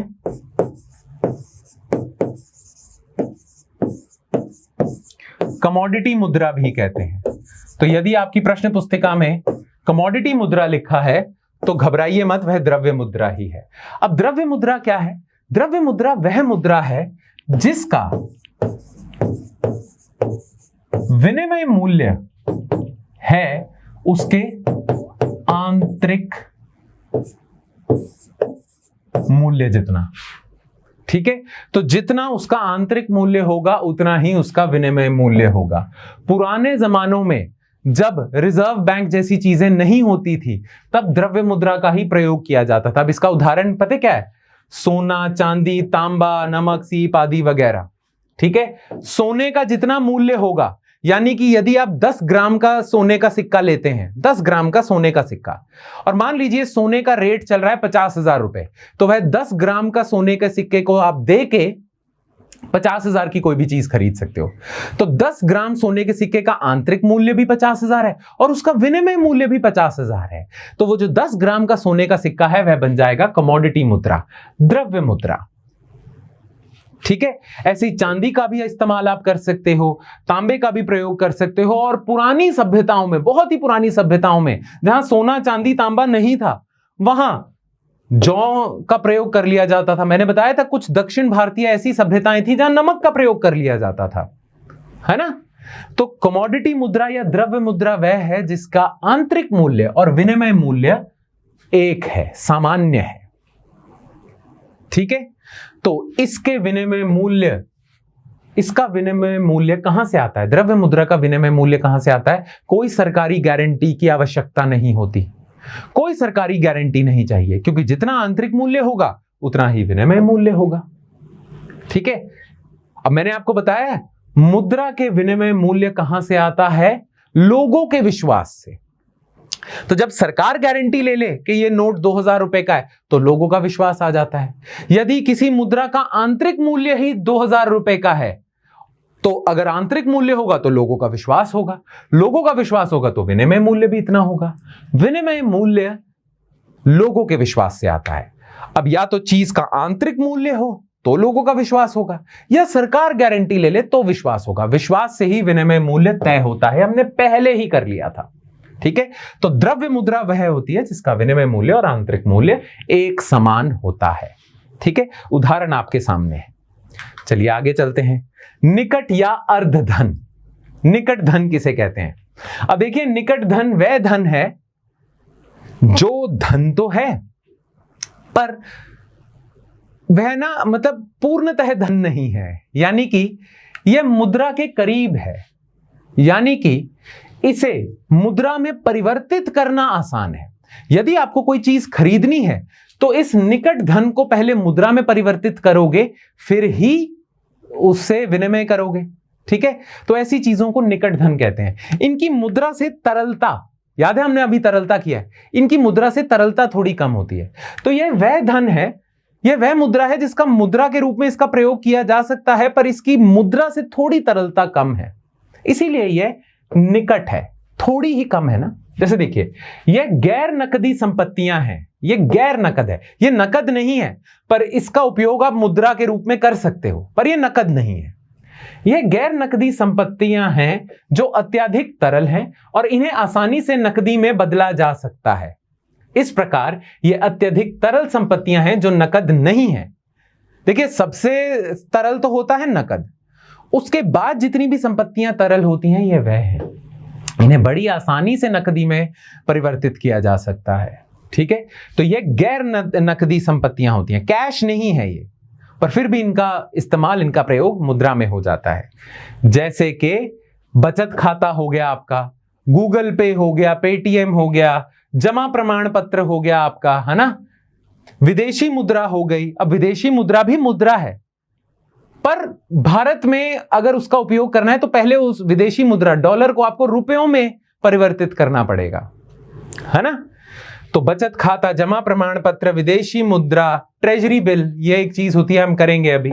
ठीक है, यह सब निकट या अर्ध धन या अर्ध मुद्रा की के उदाहरण है। ठीक है, याद रहे निकट मुद्रा क्या है, यह वह मुद्रा है जो नकद जितनी तरल नहीं है, परंतु इतनी तरल है कि वह आसानी से नकदी में परिवर्तित की जा सकती है, और इसका उपयोग आप अपने विनिमय प्रक्रिया में कर सकते हैं। ठीक है, चलिए, यह सबसे आसान है प्लास्टिक मुद्रा। जितने भी क्रेडिट कार्ड, डेबिट कार्ड, ये जो प्लास्टिक के जितने भी कार्ड होते हैं, इन्हें भी कई बार मुद्रा के रूप में प्रयोग किया जाता है, या ये जितने भी कार्ड होते हैं, प्लास्टिक के जितने भी कार्ड होते हैं, इन्हें भी विनिमय के लिए यूज किया जाता है, इसका प्रयोग किया जाता है ना।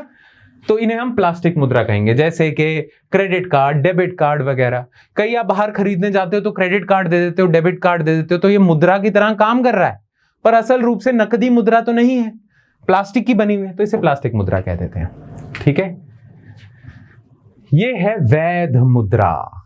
वैध मुद्रा यानी कि मैंने शायद थोड़ा सा बताया था, लीगल टेंडर। प्रधानमंत्री नरेंद्र मोदी ने 8 नवंबर 2016 को यह घोषणा की थी कि आज से रात 12 बजे के बाद 500 और 1000 के नोट लीगल टेंडर नहीं है। लीगल टेंडर क्या होता है? आपका जो रुपया है ना, वह लीगल टेंडर है। अब लीगल टेंडर का अर्थ क्या है? मुद्रा के एक विशेष रूप को कानूनी निविदा के रूप में वर्गीकृत किया जाता है जब इसे विनिमय और ऋण की चुकौती के प्रयोजनों के लिए कानून द्वारा मान्यता प्राप्त होती है। यह वह मुद्रा है जिसे कानून द्वारा मान्यता प्राप्त हुई है। यदि आप कोई भी चीज खरीदते हो और उसका भुगतान इस मुद्रा में कर रहे हो तो वह दुकानदार मना नहीं कर सकता। ठीक है, क्योंकि इस मुद्रा को कानूनी रूप से स्वीकृति मिली हुई है। तो जिन मुद्राओं को कानूनी रूप से स्वीकृति मिली होती है उन मुद्राओं को हम वैध मुद्रा कहते हैं। ठीक है, तो यदि आपको किसी ऋण का भुगतान करना है या कुछ भी खरीदना है, यदि आप इस मुद्रा का प्रयोग करते हैं तो वह मना नहीं कर सकता इस मुद्रा को लेने से। ठीक है, भारत देश में रुपया, या रुपए का तो आजकल ये चिन्ह चल रहा है ना, भारत देश में जो रुपया है वह वैध मुद्रा है। डॉलर जो है वह मुद्रा तो है, पर वह भारत देश में वैध मुद्रा नहीं है। इसीलिए यदि किसी इंसान से आप कोई सामान खरीदते हो और उसे बदले में डॉलर दे देते हो तो वह मना कर सकता है, क्योंकि डॉलर को भारत में कानूनी रूप से स्वीकृति नहीं मिली है। इसलिए भारत में डॉलर अवैध मुद्रा है। अवैध तो नहीं कहना चाहिए, पर वैध मुद्रा नहीं है। हां, अमेरिका में वह लीगल टेंडर है। अमेरिका में डॉलर लीगल टेंडर है, रुपया नहीं है। ठीक है, क्योंकि अमेरिका में यदि आपको ऋण चुकाना है, कोई भी चीज खरीदनी है, तो आप डॉलर का इस्तेमाल कर सकते हो, रुपए का नहीं कर सकते। वह इसलिए क्योंकि डॉलर को कानूनी रूप से उधर स्वीकृति मिली है, ना कि रुपए को। तो डॉलर अमेरिका में वैध मुद्रा है, लीगल टेंडर है। रुपया भारत में लीगल टेंडर है। तो लीगल टेंडर शब्द का मतलब क्या है? कानून द्वारा, अधिनियमों द्वारा स्वीकृति मिलना। किसी भी मुद्रा को यदि मिल जाती है उसे ही हम लीगल टेंडर या वैध मुद्रा कहेंगे। ठीक है, और आखिर में हम करेंगे प्रत्ययी मुद्रा। फिड्यूशरी मनी भी इसे कह देते हैं, फिड्यूशरी मुद्रा भी कह देते हैं, अंग्रेजी में लिखते हैं फिड्यूशरी। ठीक है, अब प्रत्ययी मुद्रा क्या होती है? देखिए, यह वह मुद्रा होती है जिसे विनिमय के लिए जिसका प्रयोग किया जाता है, ऋण चुकौती में इसका प्रयोग किया जाता है, पर ना ही वो द्रव्य मुद्रा है, कमोडिटी मुद्रा है, ना ही वह फिएट मुद्रा है, क्योंकि सरकार ने उस पर कोई गारंटी नहीं ली हुई है। अब एक ऐसा कागज का टुकड़ा जिसे आप मुद्रा के रूप में उसका उपयोग कर सकते हो, पर ना ही वह फिएट है, यानी कि सरकार ने कोई गारंटी नहीं ली, ना ही उसका आंतरिक कोई मूल्य है, क्योंकि वह द्रव्य मुद्रा नहीं है। ऐसी मुद्राओं को हम प्रत्ययी मुद्राएं कहते हैं। अब आप सोच रहे होंगे, ना ही उसका आंतरिक मूल्य है, अच्छा, ना ही सरकार ने गारंटी ली है, फिर उस कागज के टुकड़े को हम मुद्रा कैसे कह सकते हैं? उस कागज के टुकड़े की कोई ना कोई तो गारंटी ले रहा है। यदि सरकार के अलावा कोई और गारंटी ले रहा है, यानी कि कोई बैंक, ठीक है, तो वह प्रत्ययी मुद्रा है। तो यह गैर फिएट, गैर द्रव्य मुद्रा है जिनका आंतरिक मूल्य नहीं है उतना जितना इनका मूल्य है। तो यह द्रव्य मुद्रा भी नहीं है, फिएट मुद्रा भी नहीं है, परंतु इनकी गारंटी कोई और लेता है, जिससे इनका विनिमय का मूल्य बढ़ जाता है। अच्छा, ना ही ये लीगल टेंडर है। ठीक है, अब इसके उदाहरण से आप समझेंगे, जैसे कि चेक होता है, डिमांड ड्राफ्ट होता है। यदि आपने, मान लीजिए किसी कॉलेज में आपने अपनी फीस जमा करवानी है, तो आप वहां पे चेक के द्वारा कर सकते हैं, डिमांड ड्राफ्ट के द्वारा कर सकते हैं। पर जो चेक होता है, डिमांड ड्राफ्ट होता है, उसका मूल्य कहां से आता है? चेक के ऊपर थोड़ी भारतीय रिजर्व बैंक की गारंटी होती है, और जो भी 50,000 रुपए का चेक होगा वह तो एक कागज का टुकड़ा ही होगा, उसका आंतरिक मूल्य थोड़ी 50,000 होगा। फिर वो जो 50,000 का चेक है, स्टेट बैंक ऑफ इंडिया का वो जो 50,000 का चेक है, उसका मूल्य कहां से आ रहा है? वह आ रहा है स्टेट बैंक ऑफ इंडिया की गारंटी से। तो यदि बड़े बड़े बैंक अपनी कोई ऐसी चीज इशू कर देते हैं जिससे वह चीज मुद्रा के रूप में उसका प्रयोग होता है, तो उसे प्रत्ययी मुद्रा कहते हैं। ठीक है, यह वह मुद्रा है जिसका मूल्य इस विश्वास से प्राप्त होता है कि यह विनिमय का एक स्वीकार्य माध्यम होगा। और यह क्यों विश्वास होता है? क्योंकि एसबीआई या आईसीआईसीआई किसी भी बैंक ने गारंटी ले ली। तो जितने भी चेक होते हैं, डिमांड ड्राफ्ट होते हैं, ना ही उन पे आरबीआई की गारंटी होती है, ना ही वह द्रव्य मुद्रा है। फिर वह मुद्रा कैसे है? क्योंकि उस बैंक जिसने डीडी, डिमांड ड्राफ्ट या चेक इशू किया है, उसने गारंटी ली है। और याद रखिए, चेक और डिमांड ड्राफ्ट वैध मुद्रा नहीं है, अवैध भी नहीं है। इनका प्रयोग कर सकते हो, भुगतान के लिए, ऋण चुकौती के लिए कर सकते हो, पर क्योंकि इन्हें कानूनी स्वीकृति नहीं प्राप्त है, कानून में कहीं नहीं लिखा है कि चेक का प्रयोग करना है, डिमांड ड्राफ्ट का प्रयोग करना है, क्योंकि कानूनी स्वीकृति प्राप्त नहीं है, इसीलिए यह दुकानदार के ऊपर निर्भर करता है। यदि आपने किसी दुकानदार को चेक दे दिया, वो मान जाता है तो ठीक है, पर वह मना कर सकता है, उसके पास यह हक है। ठीक है, बनती है बात।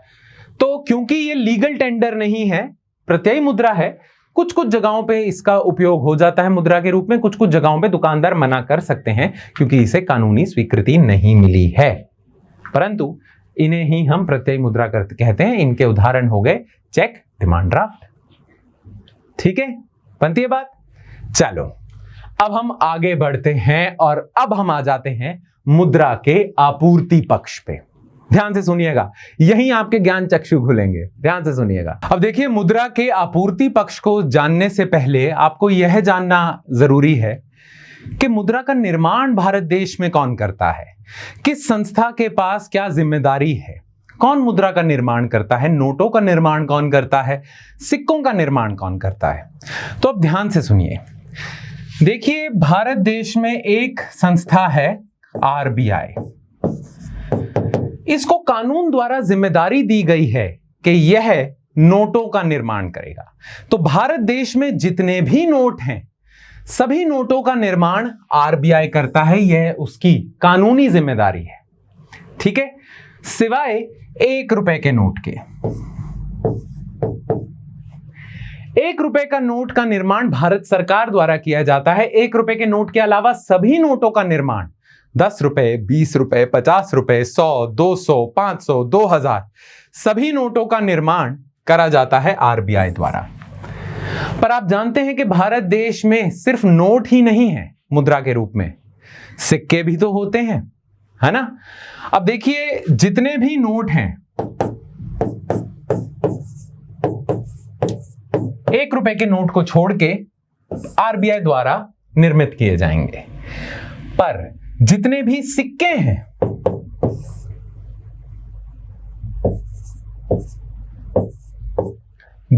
सिक्के हैं वह भारत सरकार द्वारा निर्मित किए जाएंगे।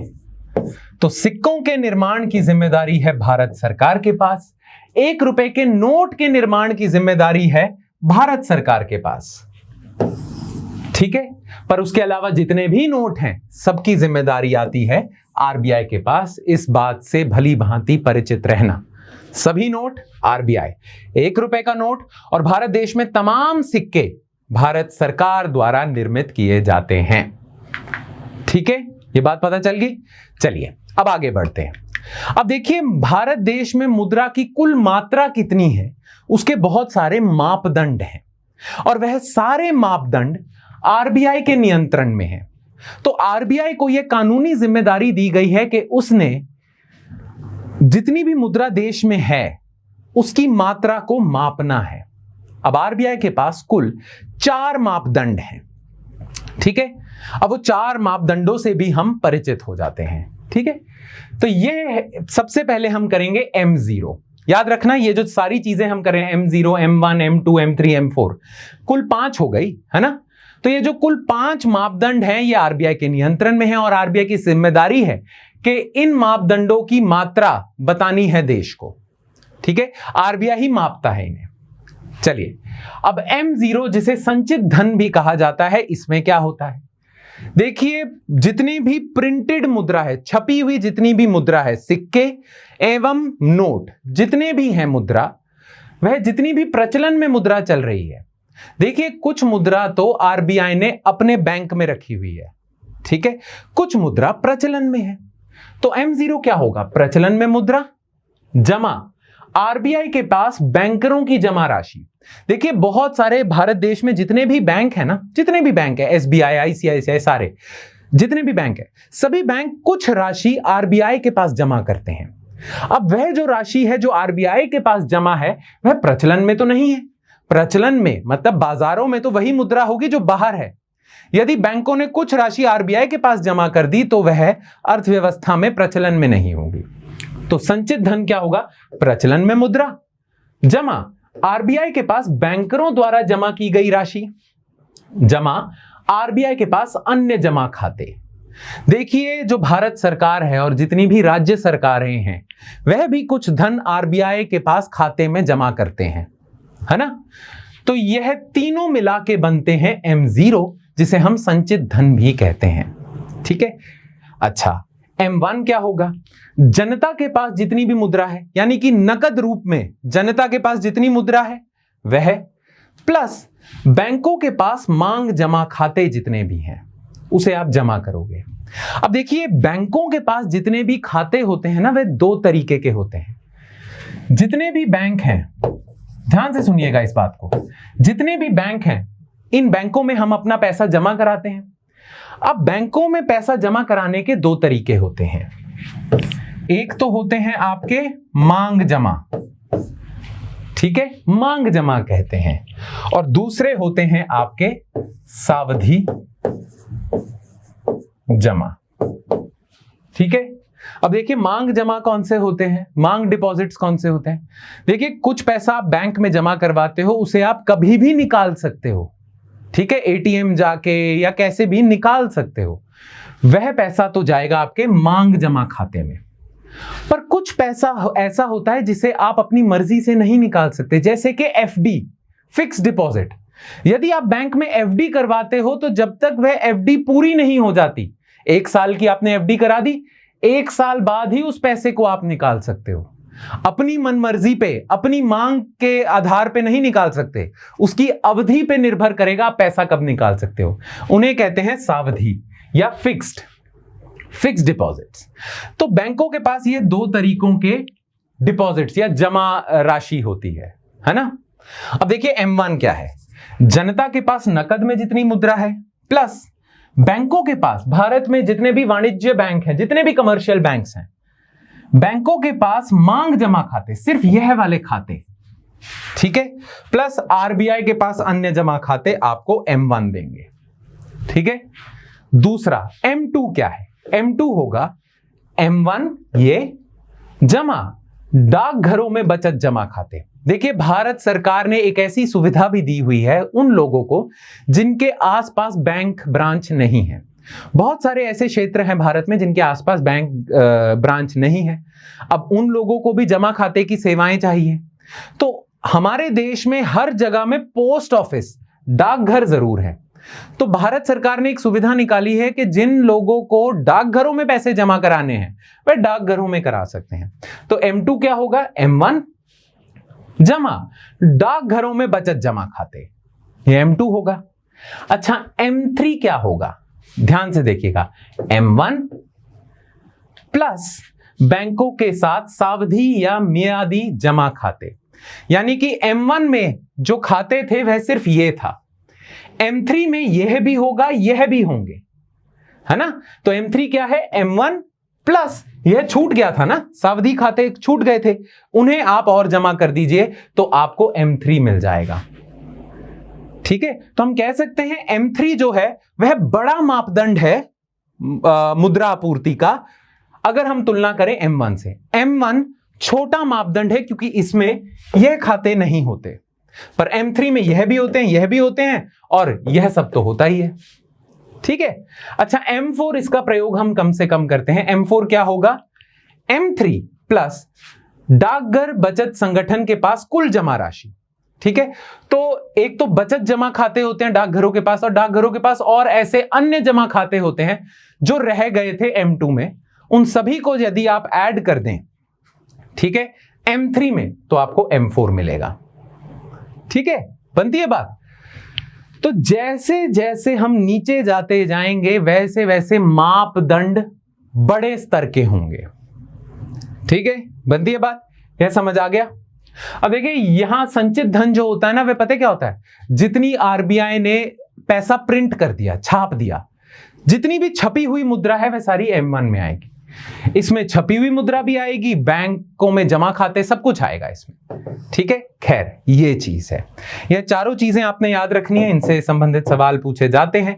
एक और चीज देखिए, M1 जो है ना उसे एक और नाम से जाना जाता है। M1 को हम नैरो मुद्रा भी कहते हैं, ठीक है। नैरो, नैरो अंग्रेजी का शब्द है नैरो, ठीक है, पतला। और जो M3 होती है इसे हम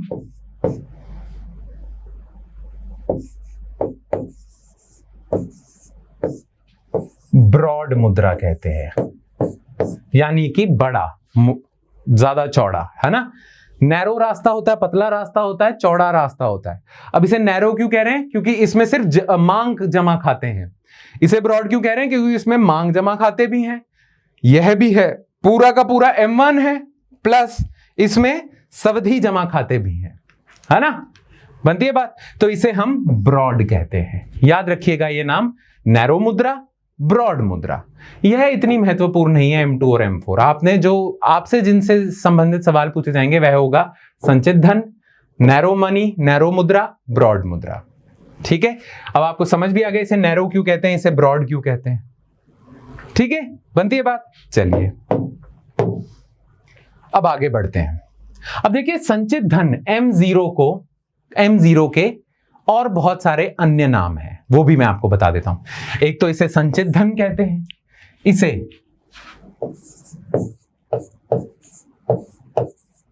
रिजर्व मुद्रा भी कहते हैं, ठीक है। तो जो M0 है इसे संचित धन भी कहेंगे, रिजर्व मुद्रा भी कहेंगे, इसे आधार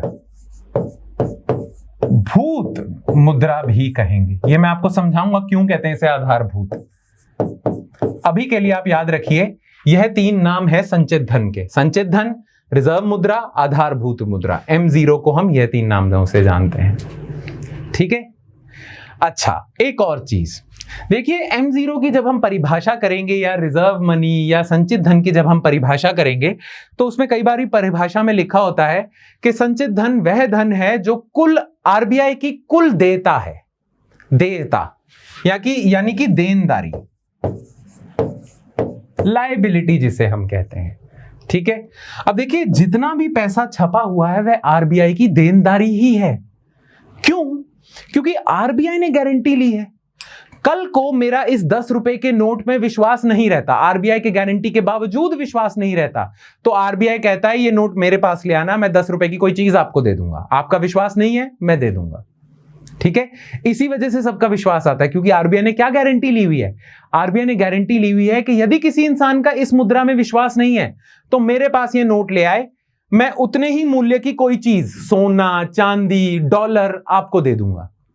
ठीक है, अब क्योंकि आरबीआई ने गारंटी ली हुई है इसीलिए सब लोगों का विश्वास है कि कल को अगर हमारा विश्वास नहीं रहता तो हम आरबीआई से ले लेंगे कुछ, इसीलिए कोई आरबीआई के पास जाता ही नहीं है, क्योंकि इससे विश्वास आ जाता है। पर विश्वास का आधार क्या है? गारंटी। अब हर एक नोट पे आरबीआई का वादा लिखा हुआ है, आरबीआई गारंटी देता है।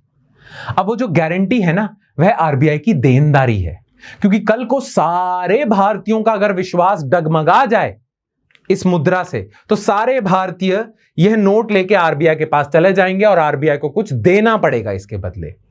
इसीलिए जितने भी नोट छपे हुए हैं जिन पे आरबीआई ने गारंटी दी हुई है वह सारे नोट आरबीआई की देनदारी है।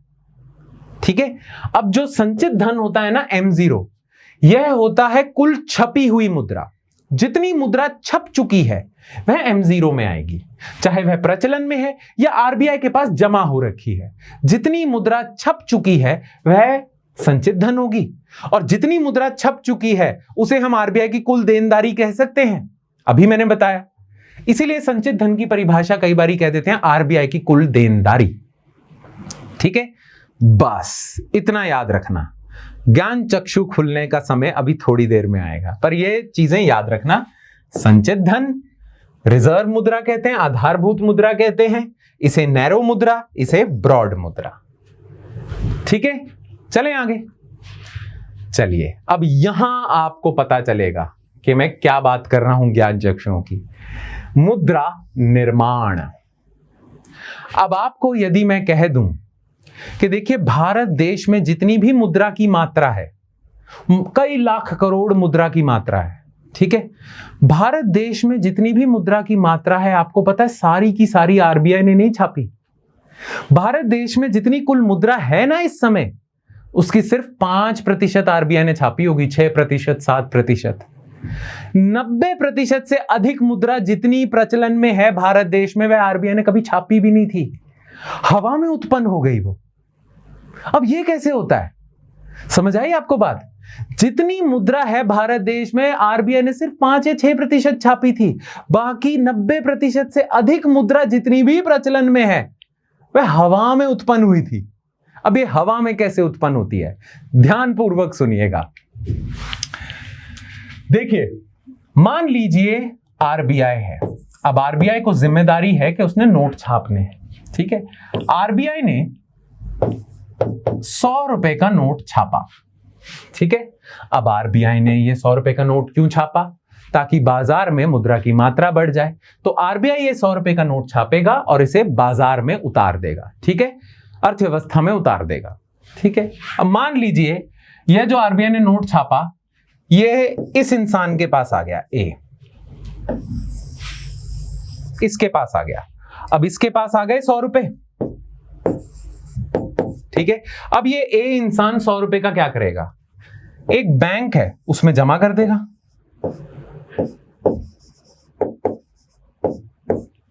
ये बैंक में जमा कर देगा, है ना, 100 के 100 रुपए जमा कर देगा, कुछ अपने पास रखेगा या कुछ जमा कर देगा, जैसे भी होगा। मान लीजिए ये 100 के 100 बैंक के पास जमा कर देता है। ठीक है, अब बैंक के पास आ गए 100 रुपए। ठीक है, अब बैंक आपके पैसे का करता क्या है? बैंक की जो मुख्य कार्यशैली है वो क्या है? वह लोगों से पैसा लेता है जमा खातों के रूप में और आगे ऋण के रूप में दे देता है। तो जितना भी पैसा आप बैंक में जमा कर रहे हो वह उस पैसे को इकट्ठा करता है और जितने भी जरूरतमंद लोग हैं उनको ऋण दे देता है। यही बैंक का काम है, ठीक है। तो बैंक क्या करता है, इस इंसान से 100 रुपए लिए, इसके जमा खाते में अपने पास 100 रुपए रखे, और कोई इंसान था बी, उसको 70 रुपए के ऋण की आवश्यकता थी, ठीक है। तो बैंक क्या करेगा, 70 रुपए का ऋण बी को दे देगा, ठीक है। अच्छा, 30 रुपए बैंक अपने पास रखेगा, क्योंकि कल को ये इंसान एटीएम चले जाए और अपनी राशि निकालना चाहे तो बैंक के पास कुछ पैसे तो होने चाहिए, इसलिए बैंक क्या करेगा, 30 रुपए अपने पास रिजर्व में रख लेगा और 70 रुपए का ऋण बी को दे देगा। बी क्या करेगा इस पैसे का, एक और बैंक है,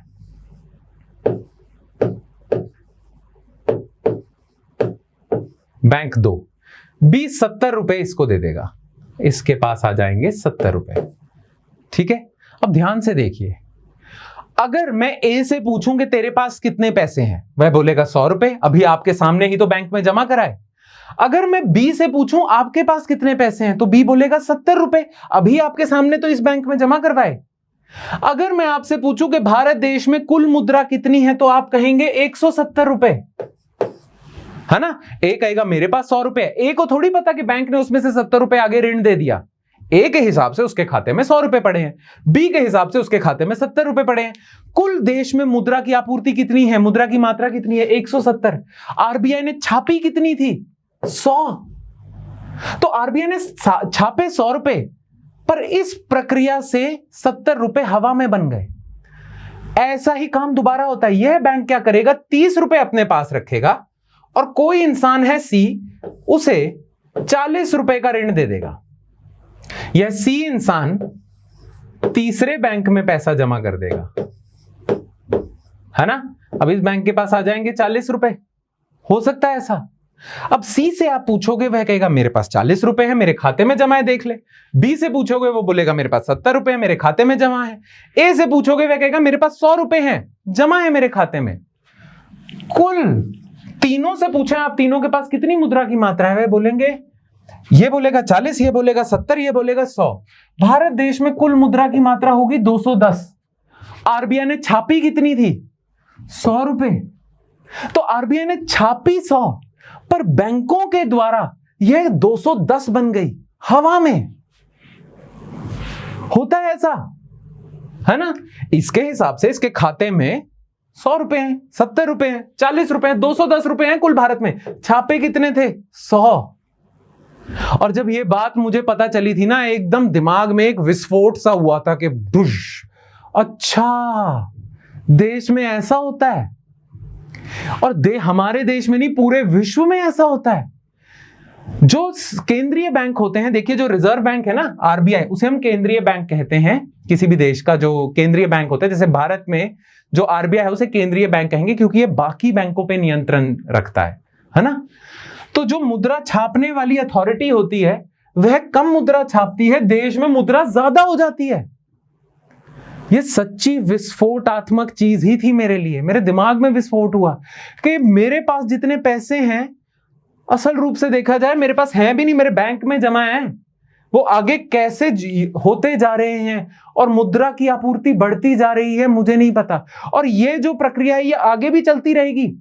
ये आगे किसी को ऋण देगा, वो आगे बैंक में जमा कर देगा, चलता जाएगा।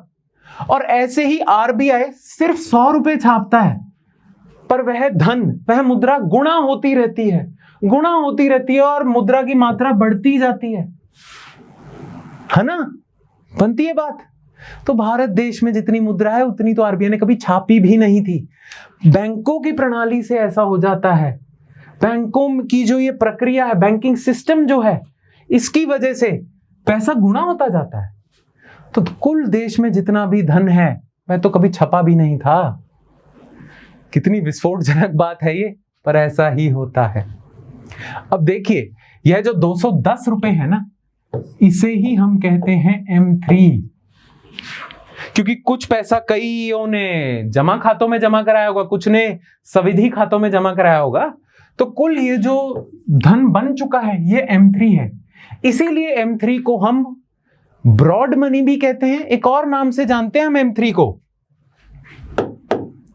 M3 को कई बार हम कह देते हैं कुल मौद्रिक संसाधन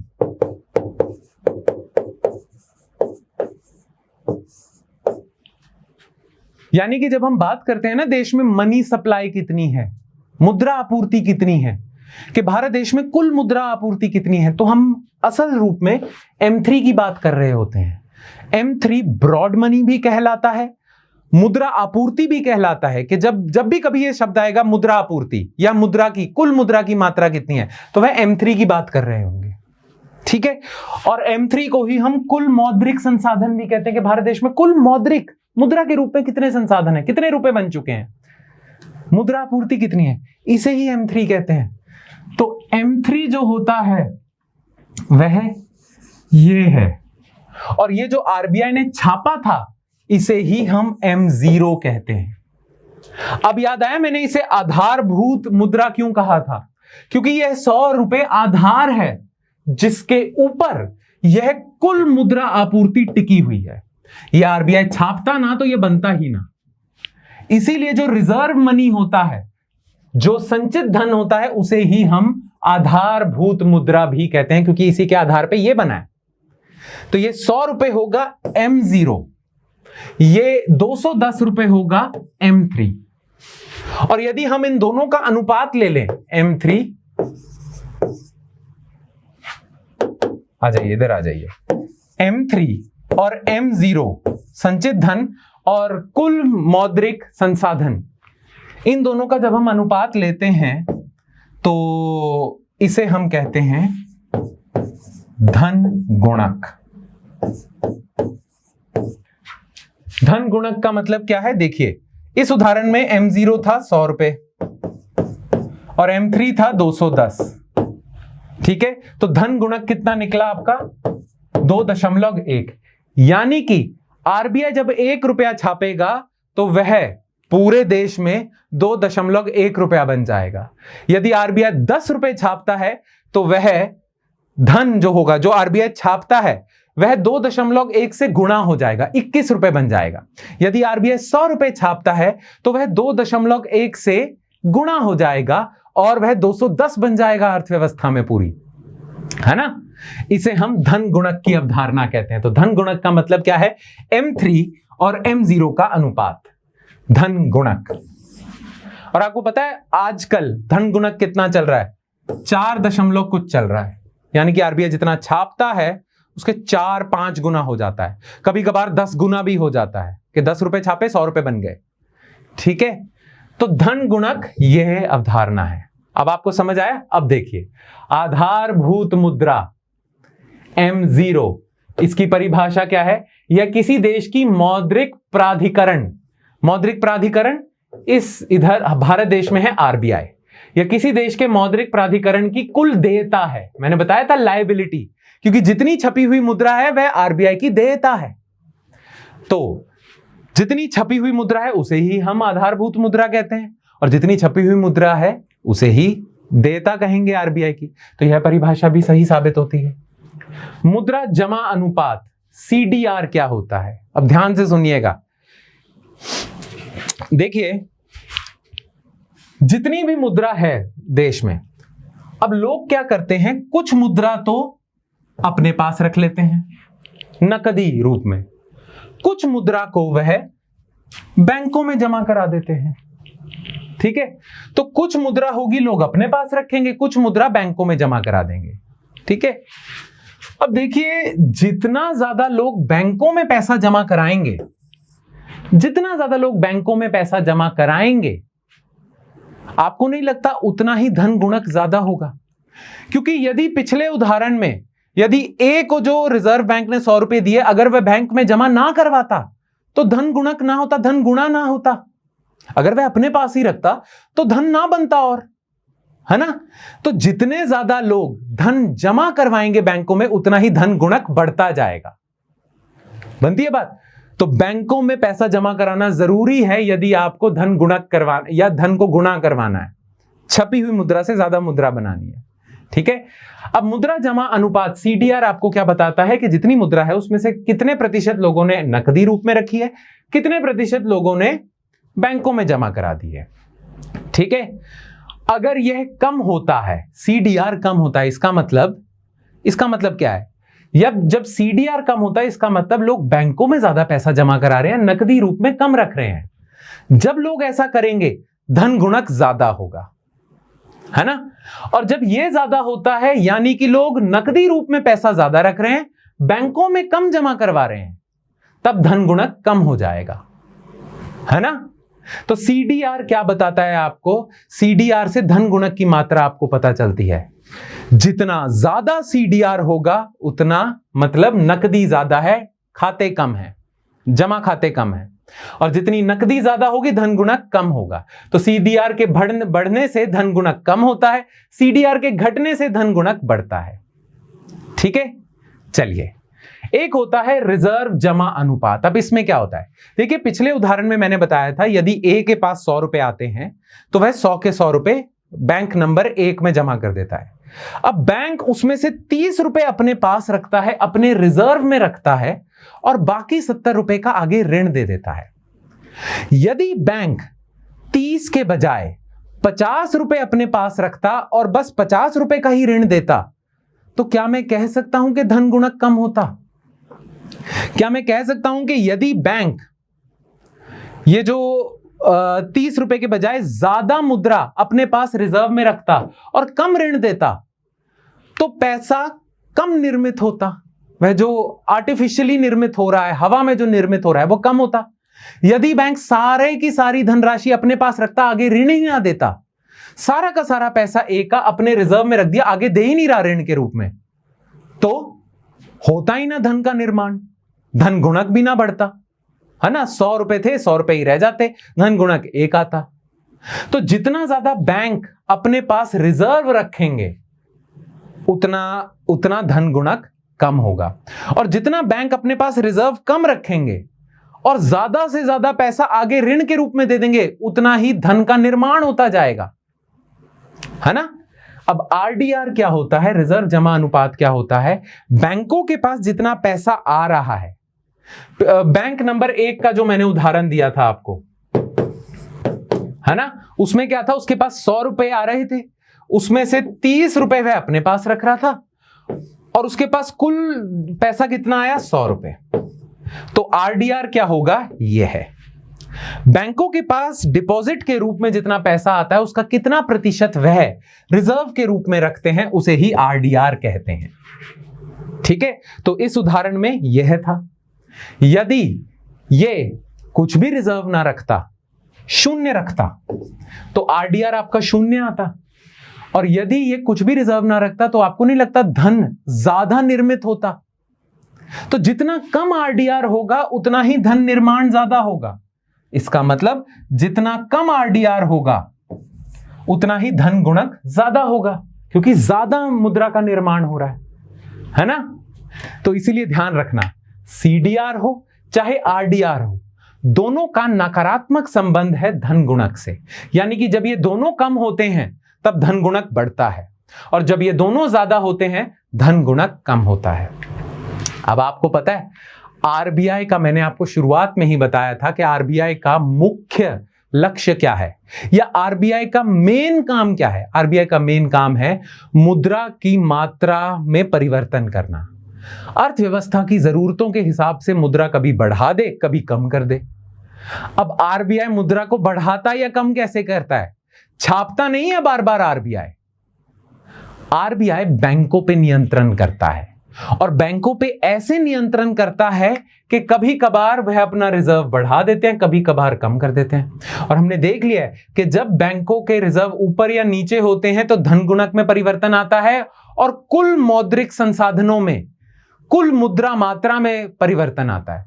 तो जो कुल मुद्रा मात्रा है उसमें परिवर्तन लाने के लिए RBI को कुछ ऐसे नियम निकालने होते हैं जिससे बैंकों के रिजर्व्स में परिवर्तन हो, और जब रिजर्व में परिवर्तन होगा मनी सप्लाई में परिवर्तन होगा, M3 में परिवर्तन होगा, है ना।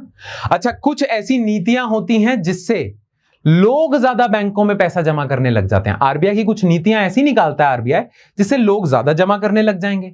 कुछ नीतियां ऐसी होती हैं लोग कम जमा करने लग जाएंगे, उससे इस पे असर पड़ेगा और फिर आप देख सकते हो धन गुणक चेंज होगा, है ना। यह करता है आरबीआई। और आरबीआई के पास ऐसे बहुत सारे प्रयोजन हैं, बहुत सारे उपकरण हैं जिनके द्वारा आरबीआई इनमें परिवर्तन लाता है और इनके द्वारा आरबीआई M3 में परिवर्तन लाता है, धन गुणक में परिवर्तन लाता है। ठीक है, ये चीज मैं बताने जा रहा था। तो आरबीआई का मुख्य काम ये है, धन गुणक में परिवर्तन लाना, बैंकों को इस द्वारा ऐसे निर्देश देना कि उनके रिजर्व ऊपर नीचे हो जाएं, लोगों के जमा खाते ऊपर नीचे हो जाएं, जिससे धन गुणक में परिवर्तन आएगा, कुल मुद्रा आपूर्ति में कम परिवर्तन आएगा। कुल मुद्रा आपूर्ति क्या है? M3। तो आज की कक्षा को हम यहीं समाप्त करते हैं। यह है मुद्रा एवं मौद्रिक नीति भाग 1। भाग 2 में हम किससे शुरुआत करेंगे? आरबीआई के वह उपकरण, आरबीआई के वह मात्रात्मक साधन, उपकरण, प्रयोजन जिनके द्वारा आरबीआई मुद्रा आपूर्ति में हस्तक्षेप करता है और मुद्रा आपूर्ति ऊपर नीचे करता है। अच्छा, मुद्रा आपूर्ति ऊपर नीचे करने का एक कारण तो हमने मुद्रास्फीति के विषय में कर लिया। मुद्रा आपूर्ति बढ़ाओगे तो मुद्रास्फीति बढ़ेगी, मुद्रा आपूर्ति कम करोगे मुद्रास्फीति कम होगी। तो एक लक्ष्य तो आरबीआई का मुद्रास्फीति पे नियंत्रण करना है। बहुत सारे और लक्ष्य हैं जिनके लिए आरबीआई मुद्रा की मात्रा को ऊपर नीचे करता है। अब मुद्रा की मात्रा ऊपर नीचे करने के लिए आरबीआई के पास बहुत सारे उपकरण हैं। उन उपकरणों की जानकारी हम लेंगे कल। चलिए, आज का लेक्चर हम यहीं समाप्त करते हैं। मुझे उम्मीद है, आशा है कि आपको लेक्चर पसंद आया होगा। यदि कोई डाउट या संशय है तो उस डाउट या संशय को नीचे कमेंट सेक्शन में लिखें। इस कमेंट सेक्शन का सदुपयोग करें। यदि कोई चीज अच्छी लगी आपको तो वह भी जरूर लिखिए। चलिए, मुझे उम्मीद है यह आपके कुछ काम आया। इसका सदुपयोग आप करेंगे इस लेक्चर का और अपनी परीक्षा में उत्तीर्ण होंगे। मैं लेक्चर यहीं समाप्त करता हूं। धन्यवाद।